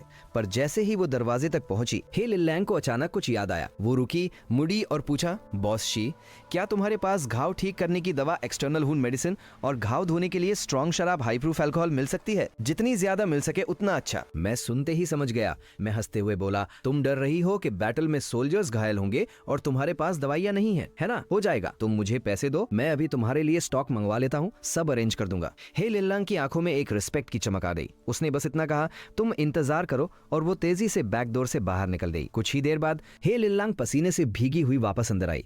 उसने एक और भारी बैग मेरी तरफ बढ़ाया और हाफते हुए बोली, अभी के लिए बस इतना ही है। इसमें 20 10 तैल के सिल्वर इंगॉट्स हैं और 10 10 तैल के गोल्ड इंगॉट्स हैं। अगर ये कम पड़े तो मैं अगली बार और ले आऊंगी। Done, no problem. मैंने बैग लिया, एक बार चेक किया और तुरंत डील पक्की कर दी। हम दोनों ने जानबूझकर प्राइसेस के बारे में कोई बात नहीं की। मुझे ओल्ड एरा की मेडिकल सप्लाईज के रेट का कोई आइडिया नहीं था। अगर मैं ज्यादा मांग लेता तो शायद हे लिनलांग पीछे हट जाती और कम मांगता तो मेरा लॉस होता। और हे लिनलांग को अच्छे से पता था कि वार के टाइम पर मेडिकल सप्लाईज कितनी कीमती होती। जंग में ये दवाइयां एक एक सोल्जर की जान बचा सकती है। अगर दवाइयां मिल रही है तो प्राइस चाहे जो हो वो देने को तैयार थी। शुरू में मैंने सोचा कि सीधा मेडिकल अल्कोहल, रबिंग अल्कोहल की बोतलें खरीद लूं, पर फिर मुझे याद आया हे लिनलांग के पास हजारों सोल्जर्स की आर्मी है। जंग में घायल होने वाले सोल्जर्स भी बहुत होंगे। इसके लिए मुझे कितना सारा मेडिकल अल्कोहल खरीदना पड़ेगा। मैंने आसपास की कुछ फार्मेसीज में पता किया तो मेडिकल स्टोर वालों ने मुझे बहुत अजीब नजरों से देखा और बार बार पूछने लगे, तुम्हें इतना सारा अल्कोहल क्यों चाहिए? ये सिर्फ डिसइंफेक्ट नहीं करता, आग भी पकड़ता है। कोई इल्लीगल काम तो नहीं करने वाले ना तुम? इन सवालों से परेशान होकर मैंने मेडिकल अल्कोहल खरीदने का आइडिया ड्रॉप कर दिया। आखिरकार मेडिकल अल्कोहल भी तो शराब ही है, तो क्यों ना डायरेक्टली हाई प्रूफ शराब ही खरीद लूं? घाव भी साफ हो जाएंगे और कोई फालतू सवाल भी नहीं पूछेगा। मैंने तुरंत पास के गांव में 20 सालों से शराब बनाने वाले अंकल चिन को कॉल किया। अंकल चिन की शराब बहुत प्योर और विदाउट मिक्स होती थी। उनके बहुत रेगुलर कस्टमर्स थे और प्राइस भी बहुत सही था। जब मैंने उन्हें बताया कि मुझे सबसे स्ट्रॉन्ग शराब चाहिए, अंकल चिन खुशी से उछल पड़े। है, बिल्कुल है, मेरे पास श्वांगजेंग डबल डिस्टिल्ड शराब है, पूरे 60% अल्कोहल, 60 प्रूफ। नॉर्मल मैं इसे 15 रुपीज पर जिन 500 जी बेचता हूँ, पर तुम ज्यादा ले रहे हो तो 10 रुपीज पर जिन लगा दूंगा। ये शराब इतनी स्ट्रॉन्ग है कि इसकी सेल्स बहुत कम है, लगभग 1 साल से रखी हुई है। परफेक्ट, मुझे यही चाहिए। मैंने तुरंत हाँ कर दी और पूछा, अंकल चिन आपके पास ये श्वांगजेंग शराब टोटल कितनी है? मुझे सारी चाहिए। अंकल चिन ने हैरानी से एक लंबी सांस खींची। तुम्हें सारी चाहिए? मेरे पास लगभग 300 जिन 150 किलो बची है। तुम पक्का सारी लोगे? पक्का पूरी 300 जिन पाक कर दो, मैंने कॉन्फिडेंटली जवाब दिया। थोड़ी। अंकल चिन अपनी 3 व्हीलर ट्राइसिकल में वो श्वांगजेंग शराब लेकर मेरी दुकान पर पहुंच गए। मैंने उसी वक्त उन्हें 3000 कैश दिया और घाव धोने के लिए स्ट्रॉन्ग शराब की प्रॉब्लम इजीली सॉल्व हो गई। शराब का इंतजाम होते ही मैंने तुरंत मेतवान डिलीवरी ऐप खोला और मेडिकल सप्लाईज ऑर्डर करनी शुरू कर दी। यूनान बायाओ, ब्लीडिंग रोकने का पाउडर, हेमोस्टैटिक स्प्रे और बिना टांके वाली सूचर फ्री वूंड ड्रेसिंग्स। एक भी चीज मिस नहीं होनी चाहिए। ओ हाँ, इन्फेक्शन और बुआर की दवाइयां भी तो चाहिए। इबुप्रोफेन सस्ती है, एक बॉटल में 100 टैबलेट्स आती है। पेनिसिलिन वी पोटेशियम टैबलेट्स सबसे सस्ते ब्रांड की 1 बॉक्सेस ये भी, और बैंडेड्स, हैंड सैनिटाइजर्स ये सब भी बल्क में ऑर्डर कर दिए। मैंने एक रफ कैलकुलेशन की, ये सारी दवाइयां और शराब मिलाकर लगभग 50,000 रुपीज का खर्चा हुआ। अभी के लिए इतना काफी है, कम पड़ेगा तो बाद में और मंगवा लूंगा। मैंने खुद से बरबराते हुए चैन की सांस ली। जैसे ही मैंने मैथवन पर ऑर्डर प्लेस किया, अंकल मेंग की दूसरी डिलीवरी भी पहुंच गई। जब अंकल मेंग ने देखा कि जो स्टोर रूम पहले खचाखच खच भरा हुआ था वो अब फिर से पूरी तरह खाली है, तो उनका मुंह खुला का खुला रह गया। अरे बेटा, वो जो पहले स्टॉक भेजा था वो सब बिक गया। मैंने हंसते हुए सिर हिलाया। हाँ अंकल मेंग, पार्टी ने पेमेंट कर दी तो मैंने सारा माल उठावा दिया। बिजनेस में स्पीड तो रखनी ही पड़ती है ना। अंकल मैंने कुछ सोचा, फिर मेरे पास आकर बहुत ऑनेस्टली बोले, शी बेटा, हमारा सालों का रिलेशन है, अगर तुम्हें मुझ पर भरोसा है तो नेक्स्ट टाइम मुझे सीधा डिलीवरी लोकेशन बता देना, मैं खुद सारा माल वहाँ डिलीवर करवा दूंगा।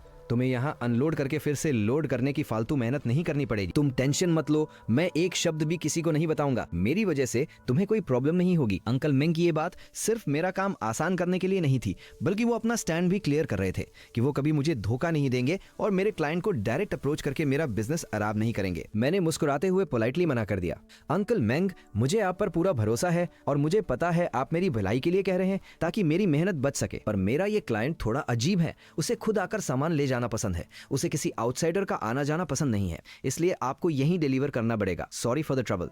अंकल मेंग को लगा कि मैं शायद अभी भी उन पर ट्रस्ट नहीं कर रहा हूं, तो उन्हें थोड़ा बुरा लगा, पर फिर उन्होंने सोचा एक छोटे से गांव के सुपरमार्केट के लिए लाखों की डील, ये तो लगभग 1 साल की सेल्स के बराबर है। इतने बड़े ऑर्डर के लिए एक यंग लगड़ा अगर केयरफुल हो रहा है और किसी आउटसाइडर को इन्वॉल्व नहीं करना चाहता तो ये नॉर्मल बात है। अंकल मेंग ने खुद को समझा लिया, फटाफट सामान अनलोड किया, पेमेंट ली और वहां से निकल गए। जाने से पहले अंकल मेंग ने आस तौर पे आंट जो रोम के उधार वाले मैटर के बारे में याद दिलाया। शी बेटा, मैंने उन सप्लायर्स को सब बता दिया था जिनका उधार फंसा हुआ है, वो कह रहे थे कि वो आज रात को ही तुमसे मिलने आएंगे, तुम पहले से तैयार रहना, कहीं वो लोग तुम्हें फालतू में परेशान ना करें। अंकल मेंग का मतलब था कि वो सप्लायर्स पैसे ना मिलने पर यहाँ आकर हंगामा कर सकते हैं। मैंने मुस्कुराते हुए सिर हिलाया, मैं समझ गया अंकल मेंग, बताने के लिए थैंक यू, मैं रेडी रहूंगा। अंकल मेंग के जाने के कुछ देर बाद मेतवान से ऑर्डर की गई दवाइयां भी पहुंचने लगी। छोटे बड़े बहुत सारे कार्टन बॉक्सेस आए, मैंने सब रिसीव करके स्टोर रूम में रख दिया और सिस्टम ने ऑटोमेटिकली सब कुछ परफेक्टली अरेंज कर दिया। फिर मैंने फ्रंट डोर लॉक किया, बैक डोर खोला और क्रॉस डायमेंशनल सुपरमार्केट फिर से ओपन हो गया। अब बस हे लिनलांग के आने का इंतजार था। जब तक मैंने सब कुछ सेट किया, बाहर शाम ढलने लगी थी, पर गर्मी अभी भी बहुत थी। थोड़ी दूर से एक तरबूज बेचने वाले की 3 व्हीलर की आवाज आ रही थी जो मेगाफोन पर अनाउंस कर रहा था। मेरा भी मन ललचा गया। मैंने जोर से आवाज दी, बॉस मुझे 2 सबसे बड़े और मीठे तरबूज दे दो। हाथ में पंखा झलते हुए ग्राम्पा हे जो पास में ही रहते थे वो मुझे देखकर मुस्कुराए और मजाक करने लगे। मैंने तुरंत उन्हें आवाज देकर बुलाया और जो नया तरबूज खरीदा था उसे काटकर एक लाल और मीठा पीस उनकी तरफ बढ़ा दिया। अरे शी, तूने पूरा दिन सुपरमार्केट का फ्रंट डोर क्यों बंद रखा था? अंदर ऐसा क्या सीक्रेट बिजनेस चल रहा था? अरे ग्रैंडपा हे, आइए पहले ये ताजा और मीठा तरबूज खाइए। ग्रैंडपा हे ने तरबूज लिया और एक बड़ा बाइट लिया। मीठा रस उनके होठों से टपकने लगा और उनकी आंखें मूशी से छोटी हो गई। अरे वाह, शी बेटा तो अब बहुत समझदार हो गया है। जैसे ही वो बैठे, ग्रैंडपा ही के साथ रोज बातें करने वाले कुछ और पुराने पड़ोसी भी वहां आ गए। मैंने जल्दी से प्लास्टिक के स्टूल निकाले, तरबूज काटा और सबको बांट दिया। सब लोग सुपरमार्केट के बाहर बैठ के तरबूज खाते हुए बातें करने लगे। बातों बातों में सब पड़ोसियों ने मेरे बारे में पूछना शुरू कर दिया। किसी ने पूछा कि मैं अचानक से गाँव वापस आकर दुकान क्यों चलाने लगा, किसी ने पूछा कि मेरी कोई गर्लफ्रेंड बनी या, और किसी ने मेरी मौसी जो रोंग के बारे में पूछा कि वो अब दुकान संभालने क्यों नहीं आती। मुझे सही मौला मिल गया। मैंने जानबूझकर एक परेशान सी शक्ल बनाई और सबको पूरी कहानी सुना दी। कैसे जोरोंग में सुपरमार्केट के नाम पर होलसेल सप्लायर से लाखों का उधार ले लिया था और ऊपर से मुझसे सैलरी भी मांग रही थी। आखिर में मैंने एक गहरी सांस ली और कहा, मैं तो इसी बात की टेंशन में हूँ। अंकल मेंग बता रहे थे कि आज रात को वो उधार वाले सप्लायर्स मुझसे पैसे मांगने आने वाले हैं। मैं कोई बच्चा तो नहीं हूँ कि उनसे डर जाऊं, पर मुझे समझ नहीं आ रहा कि मैं उन्हें कैसे समझाऊं कि मेरा इस उधार से कोई लेना देना नहीं है। मेरी ये बात सुनते ही सारे बदहोशी भदक गए। तुम्हारी मौसी तो बहुत ही चालू निकली, तुम्हारी दुकान पर बैठ के बिजनेस किया, प्रॉफिट नहीं कमाया, वो अलग ऊपर से तुम्हारे नाम पर उधार ले लिया। शी बेटा, तुम भूल कर भी उसके पैसे मत देना। ये एक बॉटमलेस पिट, कभी ना भरने वाला गड्ढा है। अगर तुमने एक बार दे दिए तो वो आगे भी ऐसे डरने की क्या बात है। हम सब यहाँ गवाह है। इंसान को सही बात करनी चाहिए। अगर वो लोग यहाँ आकर बदतमीजी करें तो बोल देना कि कोर्ट में जाकर केस कर दें। तुम्हारा इससे क्या लेना देना। सारे बुजुर्ग बड़ोसियों के अंदर इंसाफ की आग भड़क उठी थी। सबने अपनी छाती ठोक कर कहा कि वो यहीं रुकेंगे और जब होलसेल सप्लायर्स आएंगे तो वो सब मेरे लिए गवाही देंगे। वो मुझे किसी भी कीमत पर बुली नहीं होने देंगे। सबका ये प्यार और सपोर्ट देखकर मुझे अंदर ही अंदर बहुत खुशी हो रही थी, पर थोड़ा गिल्ट भी फील हो रहा था। क्या मैं अपने काम के लिए पड़ोसियों के सपोर्ट का इस्तेमाल कर रहा था? पर फिर मैंने जो रोम की हरकतों के बारे में सोचा और मुझे लगा कि मैंने कुछ गलत नहीं किया। ये उधार मेरा है ही नहीं, तो मैं क्यों दूं? और तभी एक कार आकर दुकान के बाहर रुकी। उसमें से 4 लोग उतरे और सीधा सुपरमार्केट के अंदर घुस गए। मालिक कहाँ है? मालिक को बुलाओ। मैं जो बाहर ही खेरा था, एक कदम आगे बढ़ा और बोला, मैं ही मालिक हूँ। 2 आदमी जिनके हाथ में लेदर बैग्स थे, उन्होंने मुझे ऊपर से नीचे तक घूरा। काले पोलो शर्ट वाले आदमी ने सबसे पहले बोलना शुरू किया, तुम्हारी माँ कहाँ है? मुझे तुम्हारी माँ से मिलना है। मैंने बहुत ही कामी जवाब दिया, मेरी माँ की पिछले साल कार एक्सीडेंट में डेथ हो गई। अगर आपको उनसे मिलना है तो थोड़ा इंतजार करना पड़ेगा, आपको नीचे नर्क स्वर्ग जाना पड़ेगा। काले पोलो शर्ट वाले का चेहरा गुस्से से लाल हो गया। उसके साथ खेरे नीले चेक्स वाले शर्ट पहने एक यंग लुड़के ने जल्दी से बात संभाली। उसकी टोन थोड़ी पोलाइट थी। आज मुझे अंकल मैंग से पता चला कि तुम बहुत सारा स्टॉक मंगवा रहे हो, खासकर कंप्रेस्ड बिस्किट्स। मैंने उसकी तरफ देखा और उल्टा सवाल कर दिया, तो इससे आपको क्या मतलब? नीले चेक्स वाला लगा आगे आया और उसने अपना विजिटिंग कार्ड दिया। मेरा नाम जो होंग है, फेयांग होलसेल का मालिक। पिछले 1 साल में रुई ग्रोसरी स्टोर ने मेरे यहाँ से 30,000 से ज्यादा का उधार लिया है, जो अभी तक क्लियर नहीं हुआ है। मैं आज वही पैसे मांगने आया हूँ और इन तीनों की सिचुएशन भी मेरे जैसी ही है। मैं पूछ सकता हूँ कि पुरानी ओनर जो रोमरोंग से तुम्हारा क्या रिलेशन है? उसने बहुत ही क्लियर शब्दों में अपनी बात रख दी। मैंने मन ही मन सोचा, चलो कोई तो सेंसिबल इंसान मिला। बोलते हुए मैंने काउंटर से वो कॉन्ट्रैक्ट निकाला जो मैंने पहले से तैयार रखा था और उसे दे दिया। वो मेरी मौसी थी। पिछले साल जब मेरे पेरेंट्स की डेथ हुई तो मैंने ये दुकान उसे संभालने को दे दी थी। हमने कॉन्ट्रैक्ट साइन किया था। पास्ट की लाइबिलिटीज उसकी, फ्यूचर की मेरी। हम एक दूसरे के प्रॉफिट लॉस के जिम्मेदार नहीं होंगे।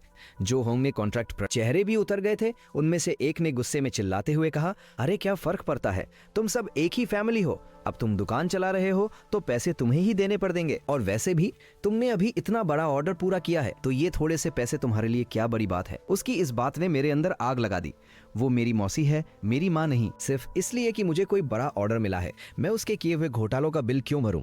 सगे भाइयों में भी पैसों का हिसाब क्लियर होना चाहिए। मैं पहले ही बता चुका हूं, पैसे चाहिए तो सीधा उसके पास जाओ। मैं 1 रुपया नहीं दूंगा। जाओ जाकर कोर्ट में केस कर दो, मुझे कोई फर्क नहीं पड़ता। उन सबको पता था कि मेरी फैमिली पिछले 20 सालों से ये दुकान चला रही थी और हमने कभी किसी का एक पैसा नहीं मारा। जो पुराने सप्लायर्स थे जैसे अंकल मैंग, जब मैंने अपनी मौसी को दुकान दी थी, मैंने उन सबको पहले ही बता दिया था मेरी मौसी को उन पुराने सप्लायर से उधार नहीं मिल रहा था। इसीलिए वो तुम जैसों के पास गई। तुम लोगों ने उसे उधार देने से पहले बैकग्राउंड चेक क्यों नहीं किया? वो दोनों आदमी एक दूसरे की शक्ल देखने लगे। उनके पास कोई जवाब नहीं था। जाहिर सी बात है उन्होंने चेक किया होगा, पर उस वक्त वो बस अंकल मैंग के रेगुलर क्लाइंट्स को तोड़ना चाहते थे और बिजनेस बढ़ाना चाहते थे, तो उन्होंने रिस्क के बारे में सोचा ही नहीं। बिजनेस में रिस्क तो होता ही है, अब सिर्फ रिस्क के डर से उधार देना बंद थोड़े ही कर देंगे। इसी बीच बाहर बैठे पड़ोसी भी अंदर आ गए और मेरी साइड लेने लगे। हाँ, पिछले 1 साल से शी की मौसी जो रोम ही दुकान चला रही थी। हमने भी उससे पूछा था और उसने खुद कहा था कि सारा प्रॉफिट लॉस उसका अपना है। शी ने उससे 1 रुपया भी रेंट नहीं लिया, बस इसलिए कि उसके पेरेंट्स की दुकान बंद ना हो। ये लोग बिल्कुल सच कह रहे हैं। सारे बुजुर्ग पड़ोसी एक साथ बोलने लगे और उन चारों होलसेल सप्लायर्स को पूरी कहानी सुना दी। जो होंग ने मेरी बात सुनकर गुस्सा करने के बजाय बहुत सीरियसनेस के साथ मेरी तरह देखा और एक प्रपोजल दिया, बॉस शी, मुझे पता है कि तुम्हारी मौसी का उधार चुकाने की तुम्हारी कोई ऑब्लिगेशन नहीं है और अब उसके पास जाकर पैसे मांगना भी वेस्ट ऑफ टाइम ही होगा। तो क्या हम ऐसा कर सकते हैं कि फ्यूचर में अगर तुम्हें ऐसे बड़े ऑर्डर्स के लिए माल चाहिए तो तुम हमसे खरीद लो। इससे हम भी थोड़ा प्रॉफिट कमा लेंगे और हमारा जो लॉस हुआ है वो कवर हो जाएगा। तब जाकर मुझे समझ आया कि ये चारों लोग आज सिर्फ अपना उधार मांगने नहीं आए थे। उन्होंने शायद अंकल मैंग से सुन लिया था कि मेरे पास कोई बहुत बड़ा ऑर्डर आया है और वो दरअसल मुझसे बिजनेस मांगने आए थे। मैंने जो होंग की आंखों में एक उम्मीद देखी और फिर बाकी तीनों आदमियों की तरह देखा। वो थोड़े हिचकिचा रहे थे पर उन्होंने भी हाँ में सिर हिलाया। मैंने थोड़ा सोचा और फिर हाँ कर दी। अगर मुझे जरूरत पड़ी तो मैं तुम लोगों से माल ले लूंगा, लेकिन क्वालिटी एकदम टॉप नॉच होनी चाहिए और प्राइस मार्केट से ज्यादा नहीं होना चाहिए। क्या तुम लोग ये गारंटी दे सकते हो? जो होंग में तुरंत हाँ की। उसे डर था कि कहीं मैं मना ना कर दूं। उसने खुद आगे बढ़कर मेरी दुकान का मुआयना किया। दुकान भले ही छोटी थी पर शेल्व्स बिल्कुल साफ थी और सारा सामान परफेक्टली अरेंज था। उसे समझ आ गया कि ये दुकान बहुत केयरफुली चलाई जा रही है। और फिर अंकल मेंग ने भी तो बताया था कि मैं लाखों का payment on the spot cash में करता हूँ। जो होंग को अब पूरा यकीन हो गया था कि मुझे कोई बहुत बड़ा और सॉलिड क्लाइंट मिल गया है। कोई नॉर्मल इंसान एक साथ इतने कंप्रेस बिस्किट्स नहीं खरीदता, वो भी कैश देकर। उसकी नजर में ये छोटी सी दुकान बस एक दिखावा फ्रंट थी और मेरा असली बिजनेस तो उन बड़े क्लाइंट से आता है, ना कि रैंडम कस्टमर से। सब कुछ तय होने के बाद वो चारों अपनी कार में बैठकर चले गए। मैं उन्हें जाते हुए देख रहा था। मुझे अभी भी थोड़ा अजीब लग रहा था। क्या मैटर सच में इतनी आसानी से सॉल्व हो गया? पर जो रोंग की लालची और झगड़ालू नेचर को याद करके मुझे अंदर से फील हो रहा था कि ये मामला इतनी आसानी से खत्म नहीं होने वाला। एर अभी के लिए जो होगा देखा जाएगा। रात के 10 बज चुके थे। दुकान बंद करने का टाइम हो गया था। तब मुझे याद आया कि मैंने रात का खाना तो खाया ही नहीं। पर फिर याद आया कि आज मैंने 1 करोड़ से भी भी ज्यादा 10 मिलियन प्लस कमाए हैं। तो ओशी ने मेरी सारी भूख मिटा दी। मैं एक बहुत ही खूबसूरत सपने के साथ गहरी नींद में सो गया।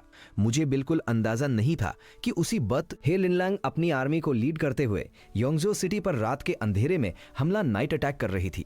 और मजेदार बात तो ये है कि आज रात उसे कैंप में रुकने और बैटल में ना जाने का ऑर्डर मिलने वाला था। और इसका रीजन थी वो दवाइयां जो वो आज मुझसे लेकर गई थी। वो दवाइयां कुछ ज्यादा ही इफेक्टिव थी। दिन के डॉक्टर शेन ने हे लिनलांग के इंस्ट्रक्शंस फॉलो किए। उन्होंने अपने हाथ धोए, स्टेराइल ग्लव्स पहने और सोल्जर्स के घाव सा करने लगे। जिनके घाव ज्यादा गहरे नहीं थे उन्हें पहले कॉटन स्वाब से स्ट्रॉन्ग अल्कोहल लगाकर सा किया गया। फिर हेमोस्टैटिक स्प्रे, खून रोकने वाला स्प्रे लगाया गया और आयर में इन्फेक्शन रोकने के लिए एक एंटी इन्फ्लेमेटरी एंटीबायोटिक पिल दी गई। कुछ ही देर में किसी को बुआर नहीं आया और घावों पर पपड़ी स्कैब भी जमने लगी। कमांडर हे जाओजियांग को भी आज चोट लगी थी। उनके हाथ पर उंगली जितनी लंबी एक गहरी कट्स आ गई थी। चोट गहरी नहीं थी पर खून बहुत बह रहा था। डॉक्टर शेन ने अल्कोहल से घाव सा किया, हेमोस्टैटिक स्प्रे लगाया और एक सूचर फ्री बिना टांके वाली ड्रेसिंग लगा दी। उसके बाद कमांडर ही फिर से बैटल में चले गए। जब वो वापस आए तो उन्होंने देखा कि घाव बिल्कुल नहीं फटा था जैसा नॉर्मल होता है, बल्कि वो काफी हद तक ठीक होने लगा था। डॉक्टर शेन और कमांडर ही जाओजियांग दोनों की आंखें फटी की फटी रह गईं। पहले जब कोई जंग होती थी तो कम से कम सैकड़ों सोल्जर्स घायल होकर बैटल के लिए अनफिट हो जाते थे। पर आज हे लिनलांग जो दवाइयां लेकर आई थी उनकी वजह से सिर्फ हेविली इंजर्ड ज्यादा घायल सोल्जर्स को ही रेस्ट की जरूरत पड़ी। जिन सोल्जर्स को मामूली चोटें आई थी वो सिर्फ एक बैंडेज लगाकर और एक पिल खाकर और फिर एक मजबूत लेदर आर्मर पहनकर बोली, अब तो आप सेटिस्फाइड होंगे ना। उसकी आंखों में एक मजबूत डिटर्मिनेशन देखकर कमांडर ही जाओजियांग ने उसे नहीं रोका और बैटल में जाने की परमिशन दे दी। इन मैजिकल दवाइयों की वजह से पूरी आर्मी का मोराला आसमान छू रहा था। सोल्जर्स को पता था कि छोटी मोटी चोटों से अब उनकी जान नहीं जाएगी, एक स्प्रे लगेगा और वो ठीक हो जाएंगे। इसलिए आज रात का अटैक बहुत ही ब्रूटल और फियरलेस था। जब योंगजो सिटी के गेट्स टूटे तो सिटी का कमांडर पूरी तरह शॉक में था। हमारे स्पाइस ने तो बताया था कि ही फैमिली की आर्मी के पास कई दिनों से खाना पानी नहीं है, तो ये इतने पावरफुल और फियरलेस कैसे हो सकते हैं। और उसे इसका जवाब उसके सीने के पार होती हुई एक तीर ने दिया। योंगजो सिटी आखिरकार हार चुकी थी। हे लिनलांग ने गहरी आवाज में ऑर्डर दिया, शहर के अमीर लोगों रिच मर्चेंट्स की प्रॉपर्टी लूटी जा सकती है, पर किसी भी आम सिविलियन गरीब इंसान को हाथ नहीं लगाया जाएगा। किसी भी अमीर इंसान की इजाजत। हे लिनलांग ने गहरी आवाज में ऑर्डर दिया, शहर के अमीर लोगों रिच मर्चेंट्स की प्रॉपर्टी लूटी जा सकती है, पर किसी भी आम सिविलियन गरीब इंसान को हाथ नहीं लगाया जाएगा। किसी भी अमीर इंसान की इजाजत नहीं लूटी जाएगी। जो इस ऑर्डर को तोड़ेगा उसे मौत के घाट उतार दिया जाएगा। आर्मी के सोल्जर्स खुशी से चिल्ला उठे और शहर के उन ऊंची दीवारों वाले बड़े घरों मेंशंस की तरफ दौड़ पड़े। हे लिनलांग उन सोल्जर्स को एक ठंडी नजर से देख रही थी। उसकी आर्मी शहर के बाहर कई दिनों से भूखी प्यासी फंसी थी।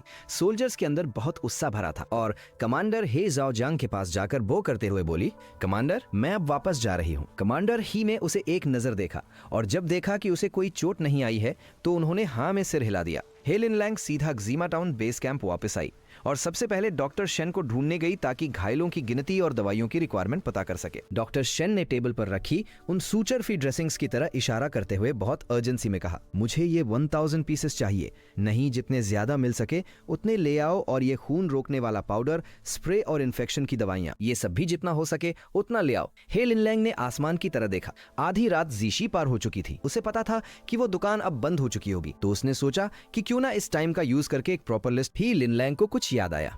उसने ऑर्डर दिया, गार्ड्स आज अमीर लोगों के घरों से जो गोल्ड और सिल्वर इंगॉट्स मिले हैं वो सब यहाँ ले आओ, और साथ ही जो सबसे खूबसूरत और महंगे गहने, ज्वेलरी और कपड़े सिल्क हैं वो भी ले आना। उसे अच्छे से पता था कि वो दुकान ना तो पेपर मनी, बैंक नोट्स लेती है और ना ही टूटे हुए सिल्वर के टुकड़े, ब्रोकन सिल्वर। वो सिर्फ प्योर गोल्ड सिल्वर इंगॉट्स और कॉपर कॉइन्स लेती है, और वो महंगे गहने शायद उस यंग बॉस को पसंद आ जाए। वो हमें इतनी कीमती दवाइयां दे रहा है तो हमें भी कुछ एक्स्ट्रा देना चाहिए। हे लिनलांग वो लिस्ट लेकर, डॉक्टर आज के लिए तो काफी है, पर फ्यूचर में जब बैटल होगी तो क्या हम दवाइयां लेने इतनी दूर ग्जीमा टाउन वापस आएंगे? जब अभी मौका है और दवाइयां मिल रही है तो जितना हो सके उतना स्टॉक जमा कर लो, इमरजेंसी में काम आएगा। ओ समझ गई, मैं अभी अरेंज करती हूँ। हे लिनलांग को बात समझ आ गई।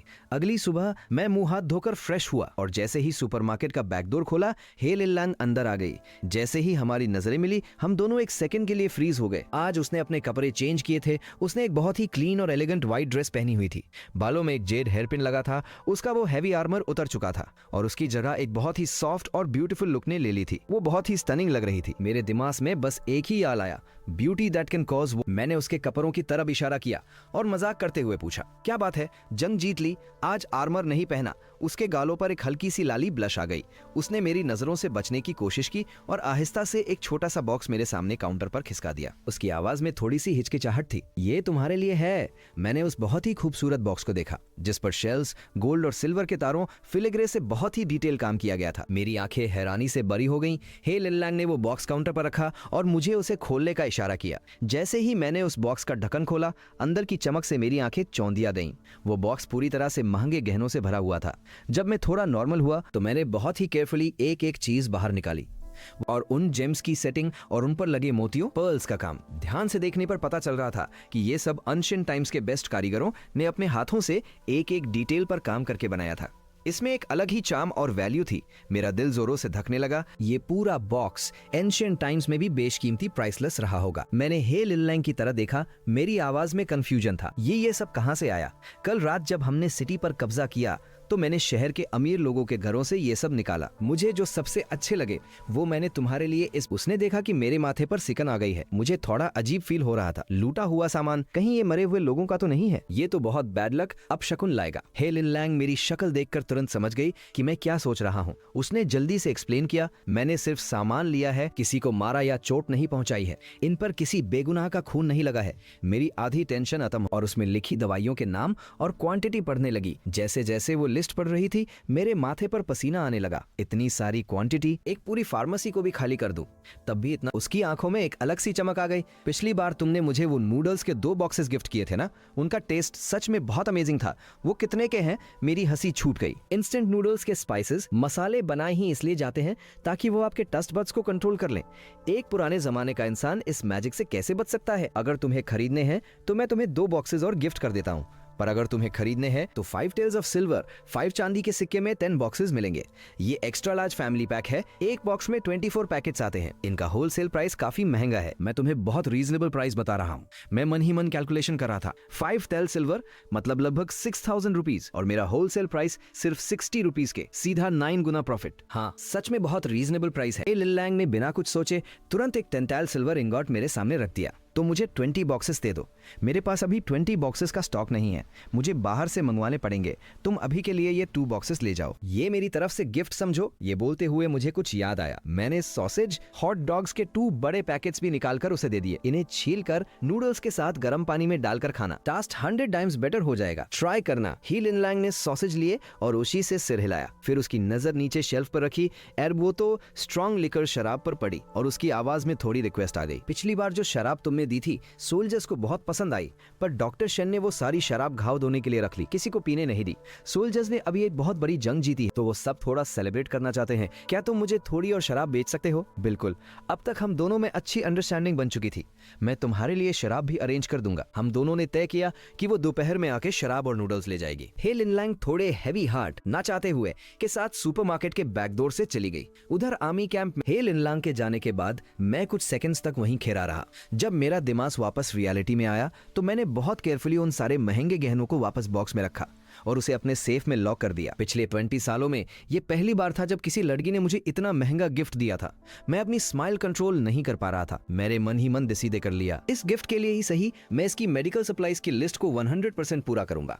मैंने जल्दी से दुकान से आके फ्रंट डोर लॉक किया और ब्रेकफास्ट करने निकल गया। मैं सीधा अपनी फेवरेट राइस नूडल फो शॉप पर गया। वहां पहले से ही एक लंबी लाइन लगी हुई थी और अंदर बैठने की कोई जगह नहीं थी। मैंने भीड़ में एक नजर घुमाई और मुझे वो इंसान दिख गया जिसे मैं ढूंढ रहा था। छनटियन फार्मेसी का मालिक अंकल चेन हेयो। सुबह सुबह अंकल चेन के नूडल बोल के पास एक ठंडी बियर की बोतल रखी थी। वो मजे से एक बाइट नूडल्स खा रहे थे और एक घूंट बियर पी रहे थे।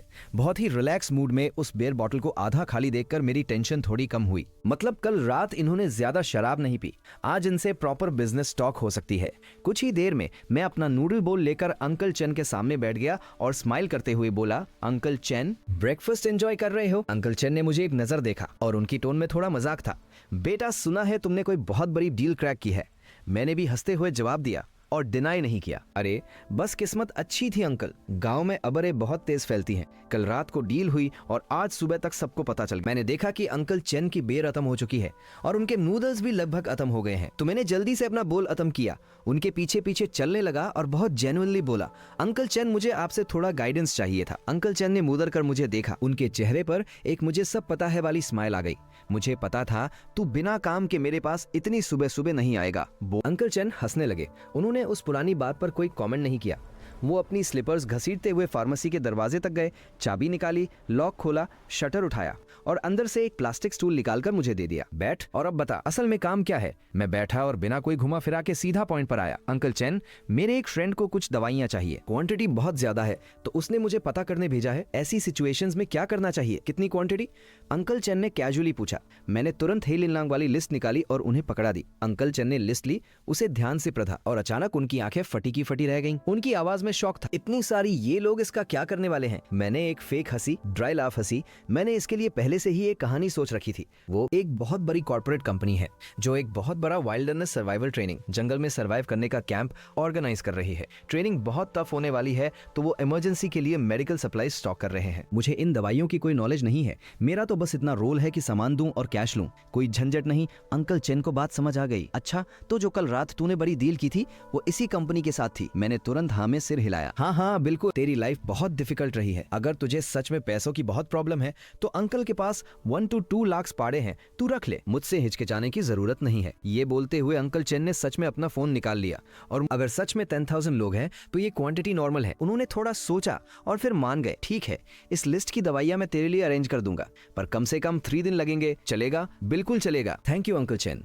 मैंने तुरंत हाँ कर दी। मेरे चेहरे पर एक बड़ी सी स्माइल आ गई। अंकल चेन ने एक गहरी सांस ली। उनकी टोन में एक हेल्पलेस बट केयरिंग फील था। अगर कोई और होता तो मैं सीधा बेच देता, पर तू अलग है, मुझे तेरी फिक्र करनी पड़ती है। मैं अंदर ही अंदर जानता था कि अंकल चेन मुझे अपने सगे भतीजे की तरह मानते हैं। थैंक यू अंकल चेन, आपने बहुत बड़ी हेल्प कर दी। अरे पागल, मुझसे क्या थैंक यू। अंकल चेन ने प्यार से मुझे घूरा और फिर मार्केट के रिस्क के बारे में बताया। अगर तूने दवाइयां महंगी खरीद ली तो कोई प्रॉब्लम नहीं है, पर अगर तूने गलती से फेक नली दवाइयां खरीद ली और किसी की जान चली गई तो तू सीधा जेल जाएगा, फिर रोने का भी चांस नहीं मिलेगा। हाँ अंकल चेन, आप बिल्कुल सही कह रहे हैं, मैं फ्यूचर में बहुत ध्यान रखूंगा। मैं बहुत ही ओबीडियंस के साथ सिर हिला रहा था। जब अंकल चेन की एडवाइस पूरी हो गई तो मैंने हंसते हुए पूछा, अंकल चेन, तो जो स्टॉक अभी अवेलेबल है वो मुझे कब तक मिल जाएगा? मुझे अर्जेंटली डिलीवर करना है। अंकल चेन ने मुझे फिर से घूरा, पर अपनी जगह से उठते हुए बोले, मैं अभी स्टोर रूम में चेक करता हूँ कि कितना स्टॉक पड़ा है, जितना है उतना दे देता हूँ, देखता हूँ कितना स्टॉक है। बोलते हुए अंकल चेन पीछे स्टोर रूम में गए। कुछ ही देर में वो 3 बड़े कार्टन बॉक्सेस बाहर ले आए और मेरे सामने रख दिए। अभी सिर्फ इतना ही स्टॉक है,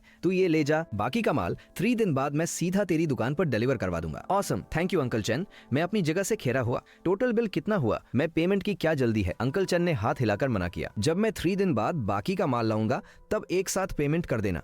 3 दिन में कोई फर्क नहीं पड़ता। ठीक है, जैसी आपकी मर्जी, तो मैं अभी चलता हूँ। मैं वो 3 भारी बॉक्सेस उठाने ही वाला था कि अंकल चेन ने मुझे रोक लिया। अरे तू पागल है क्या? इतना भारी सामान उठाकर कैसे जाएगा? रुक, मैं अपनी इलेक्ट्रिक स्कूटी पर छोड़ कर आता हूँ। Hey. Thank you uncle Chen. मैंने भी ज्यादा नाटक नहीं किया और चुपचाप अंकल चेन को बॉक्सेस स्कूटी पर रखते हुए देखा। फिर मैं भी उनके पीछे स्कूटी पर बैठ गया और हम दुकान पर आ गए। तीनों बॉक्सेस स्टोर रूम में रखने के बाद मैंने अंकल चेन को बाय बोला और बिना टाइम वेस्ट किए सीधा अंकल चेन शराब वाले के पास पहुंच गया। अंकल चेन ने कल ही मुझे 300 जिन शराब बेची थी और आज मुझे फिर से देखकर उनका चेहरा उसी से खिल उठा। अरे शी बेटा, आज फिर आ गया शराब खरीदने? मैंने हंसते हुए सिर हिलाया। हाँ अंकल चेन, मेरे फ्रेंड को आपकी शराब बहुत पसंद आई तो उसने मुझे और मंगवाने भेजा है। इस बार तू जा जिन 1000 किलोग्राम चाहिए। 10,000 लोगों का काम है तो पर पर्सन 100 ग्राम्स भी हिसाब लगाएं तो इतना तो लगेगा ही। अंकल चेन को लगा उन्होंने कुछ गलत सुना है। उन्होंने शौक में दोबारा पूछा, 2000 जिन? हाँ 2000 जिन। मैंने हाँ में सिर हिलाया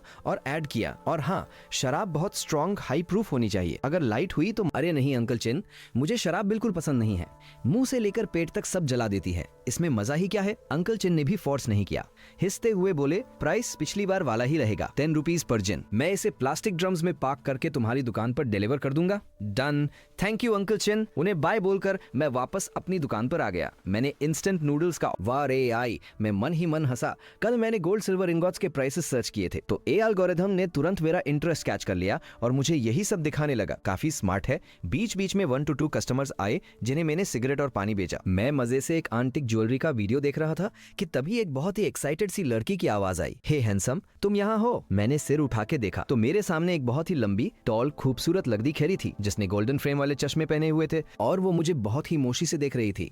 मैंने ध्यान से देखा, ये तो कुई शांग थी, पॉन शॉप वाली ओनर जिसने गोल्ड इंगट्स खरीदे थे। मैं थोड़ा हैरान हो गया, क्या तुम यहीं पास में रहती हो? मैंने तुम्हें यहाँ पहले कभी नहीं देखा। कुई शांग ने मुस्कुराते हुए सिर हिलाया, नहीं, मैं यहाँ नहीं रहती, मैं उनसे मिलने आई थी। मुझे यकीन नहीं हो रहा कि तुम मुझे रास्ते में ही मिल गए। तुम्हारे नाना कौन है? मैंने कैजुअली पूछ लिया। ही शुपिंग, ग्रैंडपा ही। जैसे ही उनके पास कोई खानदानी खजाना, फैमिली हेirloom नहीं था और इतने सारे गोल्ड सिल्वर इंगॉट्स होने का तो सवाल ही पैदा नहीं होता।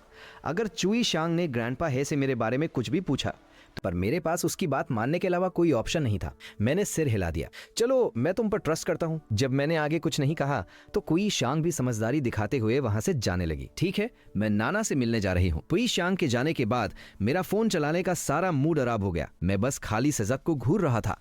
मेरे माथे पर टेंशन की लकीरें थी। मेरे पास अभी मेरा सिर दर्द से फटने लगा था। तभी अंकल मैंग की डिलीवरी ट्रक मेरी दुकान के सामने रुकी और 2 बार हॉर्न बजाया। मेरा ध्यान टूटा, मैं जल्दी से उठा और उनके पास गया। शी बेटा, दरवाजा खोलो, मैं सीधा स्टोर रूम में डिलीवरी डाल देता हूँ, अंकल मैंग ने ट्रक की खिड़की से चिल्लाते हुए कहा।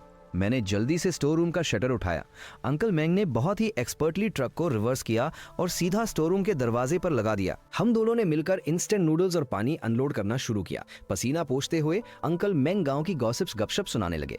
शी, मैंने सुना है कि वो चारों होलसेल सप्लायर्स तुम पर कोर्ट केस करने वाले हैं। कल वो तुम्हारे पास आए थे ना, कोई पंगा तो नहीं? अंकल मैंग ने एक अजीब सी हंसी ऑकवर्ड स्माइल। अरे गाँव छोटा सा है, बातें हवा की तरह फैलती हैं। किसी ने मुझे बता दिया था। मैंने सिर हिलाया और बिना कुछ छुपाए कहा, हाँ, उन्होंने ऑर्डर्स मांगे थे पर मैंने हाँ नहीं की। अंकल मैंग, हमारा इतने सालों का रिलेशन है, अगर मुझे कोई भी सामान चाहिए होगा मेरी फर्स्ट प्रायोरिटी आप ही होंगे। हाँ, अगर आपके पास स्टॉक नहीं होगा तब मैं शायद उनसे पूछ लूंगा। आखिरकार हमने कोई एक्सक्लूसिव सप्लायर सिर्फ आपसे ही खरीदूंगा कॉन्ट्रैक्ट थोड़े ही साइन किया है, तो पूछने में क्या बुराई है? हाँ, बिल्कुल, तुम बिल्कुल सही कह रहे हो, मैं समझता हूँ। अंकल मैंग जल्दी हाँ में सिर हिलाने लगे, पर उनके चेहरे पर अभी भी थोड़ा एम्बैरेसमेंट, शर्मिंदी थी। मैंने इस टॉपिक को और नहीं खींचा, बस अपना फोन दिखाया और बोला, अंकल मैंग, मैंने पेमेंट ट्रांसफर कर दी है, चेक कर लीजिए, नेक्स्ट टाइम जरूरत होगी तो कॉल करूंगा। डन, तो मैं चलता हूँ। अंकल मैंग ने फोन चेक किया, पेमेंट कंफर्म की और अपना ट्रक लेकर निकल गए। उनके जाने के कुछ देर बाद अंकल चिन भी अपने आदमियों के साथ शराब के प्लास्टिक ड्रम्स लेकर पहुंच गए। मैंने सबको गाइड किया और स्टोर रूम में सारे ड्रम्स को लाइन से सेट करवा दिया। अब सब कुछ रेडी था। हे लिनलांग के आने का टाइम हो गया था। मैंने सुपरमार्केट फ्लैट बेड ट्रॉलीज पूरी तरह से लोड हो चुकी थी और बची हुई दवाइयां भी उनके पास ही रखी थी। हे लिनलांग ने पहले सामान चेक नहीं किया, बल्कि सोल्जर से गोल्ड इंगॉट्स वाला बॉक्स लेकर सीधा मेरे हाथों में थमा दिया। उसकी आवाज में एक रिलीफ था। पिछली बार जब हमने उन अमीर लोगों के घरों में राइड मारी थी तो लाखों सिल्वर टेल्स और हजारों गोल्ड टेल्स मिले थे। तुम्हारे यहाँ से कई बार सामान खरीदने के लिए वो काफी हैं, तो आगे से गोल्ड की कोई प्रॉब्लम नहीं होगी। वो ट्रॉले के पास गई, पहले इंस्टेंट नूडल्स को देखा और फिर शराब के उन ड्रम्स को देखकर थोड़ा हिचकिचाई। नूडल्स तो परफेक्ट है, क्वांटिटी भी एकदम सही है, पर ये 2000 जिन शराब, मैंने सोचा था पर पर्सन एक बोल काफी रहेगा, लेकिन अगर सोल्जर्स फुल मूड में आ गए तो शायद ये कम पड़ जाए। क्या हमें थोड़ी और शराब मिल सकती है? मैंने उसे कोई एक्सप्लेनेशन नहीं दिया, बस एक ड्रम खोला और थोड़ी सी शराब निकालकर उसे टास्ट करने के लिए दी। हे लिनलैंग में बोल लिया और बिना कुछ सोचे एक ही घूंट में पी गई, पर अगले ही सेकंड उसके चेहरे के एक्सप्रेशंस देखने लायक थे। माथे पर सिलवटें आ गईं और होंठ अजीब सा शेप बनाने लगे। ये शराब तो बहुत ही स्ट्रांग है। वो बिल्कुल तैयार नहीं थी। उसे बस एक तेज जलन महसूस हुई जो उसके गले से लेकर सीधे पेट तक गई और पल भर में उसका पूरा शरीर गर्म हो गया। मैंने मुस्कुराते हुए पूछा, तो बताओ, क्या ऐसी स्ट्रांग शराब का एक बोल पर पर्सन काफी नहीं है? काफी है, बहुत है। मुझे नहीं पता था कि ये इतनी तेज होगी। अगर उन्होंने इसे ज्यादा पी लिया तो पक्का कोई ना कोई पंगा कर देंगे। इतनी क्वांटिटी बिल्कुल परफेक्ट है। सामान कंफर्म हो चुका था। 20 boxes instant noodles, 3 boxes medical supply और 50 जिन के 40 ड्रम्स शराब। सोल्जर्स ट्रॉलीज पुश करते हुए सारा सामान बाहर ले जाने लगे। हे लिनलांग ने सोल्जर्स को वापस कैंप जाने का ऑर्डर दिया और खुद वापस सुपरमार्केट के अंदर आ गई। उसे मुझसे कुछ इंपॉर्टेंट बात करनी थी। वो लोग जोरों से हंसते हुए जा रहे थे और हे लिनलांग वही खैरी बेबसी से अपना सिर हिला रही थी, पर उसके कान शर्म से लाल हो चुके थे। जब सोल्जर्स दूर चले गए तब हे लिनलांग लिनलांग मुड़कर वापस सुपरमार्केट में आई। मैंने काउंटर के बाहर उसके लिए एक प्लास्टिक। हे लिनलांग की नजरें मेरे चेहरे पर टिक गईं। उसकी आंखों में एक अजीब सी सॉफ्टनेस थी। उसने बहुत ही हल्की आवाज में कहा, टाइम है, 3 दिन के अंदर पीछे हटने का ऑर्डर नहीं आएगा। वो पल भर के लिए रुकी और फिर थोड़ी उदासी के साथ बोली, योंगजो सिटी को जीतना हमारी आर्मी की मेहनत थी, पर अब आगे की पीस ट्रीटी कोड का मैटर है, उसमें मैं कुछ नहीं कर सकती। ही फैमिली की आर्मी ने सबसे मुश्किल बैटल जीत ली है। अब मुझे और मेरे पिता को बस कोर्ट के ऑर्डर्स का वेट करना है। या तो हमें कैपिटल वापस बुलाया जाएगा, या यही रुकने का ऑर्डर मिलेगा, या फिर ताइजो वापस भेज दिया जाएगा। हे लिनलांग की आंखों में एक गहरी टेंशन आ गई। एम्परर को हम पर शक रहता है। वो कभी भी मुझे और मेरे पिता को एक साथ कंप में रहने की परमिशन नहीं देंगे। चांसेस यही है कि वो हम में से किसी एक को ट्रांसफर कर देंगे। ये सुनकर मुझे भी अंदर, बल्कि फ्यूचर के लिए स्टॉक की जा रही है। अगर ही फैमिली की आर्मी को यहाँ से ट्रांसफर कर दिया गया तो शायद मैं कभी तुम्हारी इस शॉप पर वापस ना आ पाऊं। इसलिए डॉक्टर शेन ने आइडिया दिया कि जब तक हम यहाँ हैं हमें ज्यादा से ज्यादा मेडिकल सप्लाई स्टॉक कर लेनी चाहिए ताकि फ्यूचर में प्रॉब्लम ना हो। उसकी ये बात सुनकर मैं एक सेकंड के लिए सुन रह गया और फिर मेरी जोरदार हंसी छूट गई। तुम पागल हो क्या? इस डिमेंशन में सिर्फ तुम ही एंटर कर सकती हो। तुम चाहे दुनिया के किसी भी कोने में रहो, तुम हमेशा यहाँ आ सकती हो। हे लिनलांग ने झटके से अपना सिर उठाया। उसकी आंखों में एक बड़ा सा शौक था। क्या ये सच है? मैंने मुस्कुराते हुए एक्सप्लेन किया। बिल्कुल सच है। तुम्हें बस अपने दिमाग में क्रॉस डायमेंशनल सुपरमार्केट सोचना है, फिर अपने नॉर्थ की तरफ 50 कदम चलना है और ईस्ट की तरफ 20 कदम और तुम्हें मेरे सुपरमार्केट का दरवाजा दिख जाएगा। यही तो इस सुपरमार्केट का रूल है। मुझे लगा तुम्हें पता होगा। मैं अंदर ही अंदर खुश हो रहा था। अच्छा हुआ मैंने इसे बता दिया। हे लिनलांग मेरी सबसे बड़ी वीआईपी क्लाइंट है। अगर ये चली जाती और वापस ना आती तो मेरा करोड़ों का लॉस हो जाता। ये तो मेरी अमीरी का सबसे बड़ा जैकपॉट है। इसे हाथ से नहीं जाने दे सकता। हे लिनलांग बिल्कुल सुन्न होकर मुझे घूर रही थी। उसे मेरी बात पर यकीन ही नहीं हो रहा था। कुछ देर बाद वो नॉर्मल हुई और उसकी आवाज में एक अलग ही एक्साइटमेंट थी। क्या सच में ऐसा हो सकता है? मैं अभी बाहर जाकर ट्राई करती हूँ। उसे ऐसे पागलों की तरह बाहर भागते हुए देख और दिमाग में चल रहे इन अजीब से यालों को झटक दिया। मैं वापस स्टोर रूम अरेंज करने में लग गया। हे लिनलांग के ऑर्डर्स दिन ब दिन बढ़े होते जा रहे थे और स्टोर रूम में स्टॉक भी बढ़ता जा रहा था। शुक्र है मेरे पास सिस्टम का ऑटो सॉर्टिंग फंक्शन था, वरना मैं अकेला तो पक्का पागल हो जाता। 3 दिन बाद अंकल चेन हेयो ने सच में बाकी की सारी दवाइयां डिलीवर कर दी। मैंने ऑन द स्पॉट सारा पेमेंट क्लियर कर दिया। उसके 2 दिन बाद हे लिनलांग अपने सोल्जर्स के साथ दवाइयां पिकअप करने आई। स्टोर रूम को दवाइयों से खचाखच भरा देखकर उसकी आंखें फटी रह गईं। तुमने सच में सब कुछ रेडी कर दिया?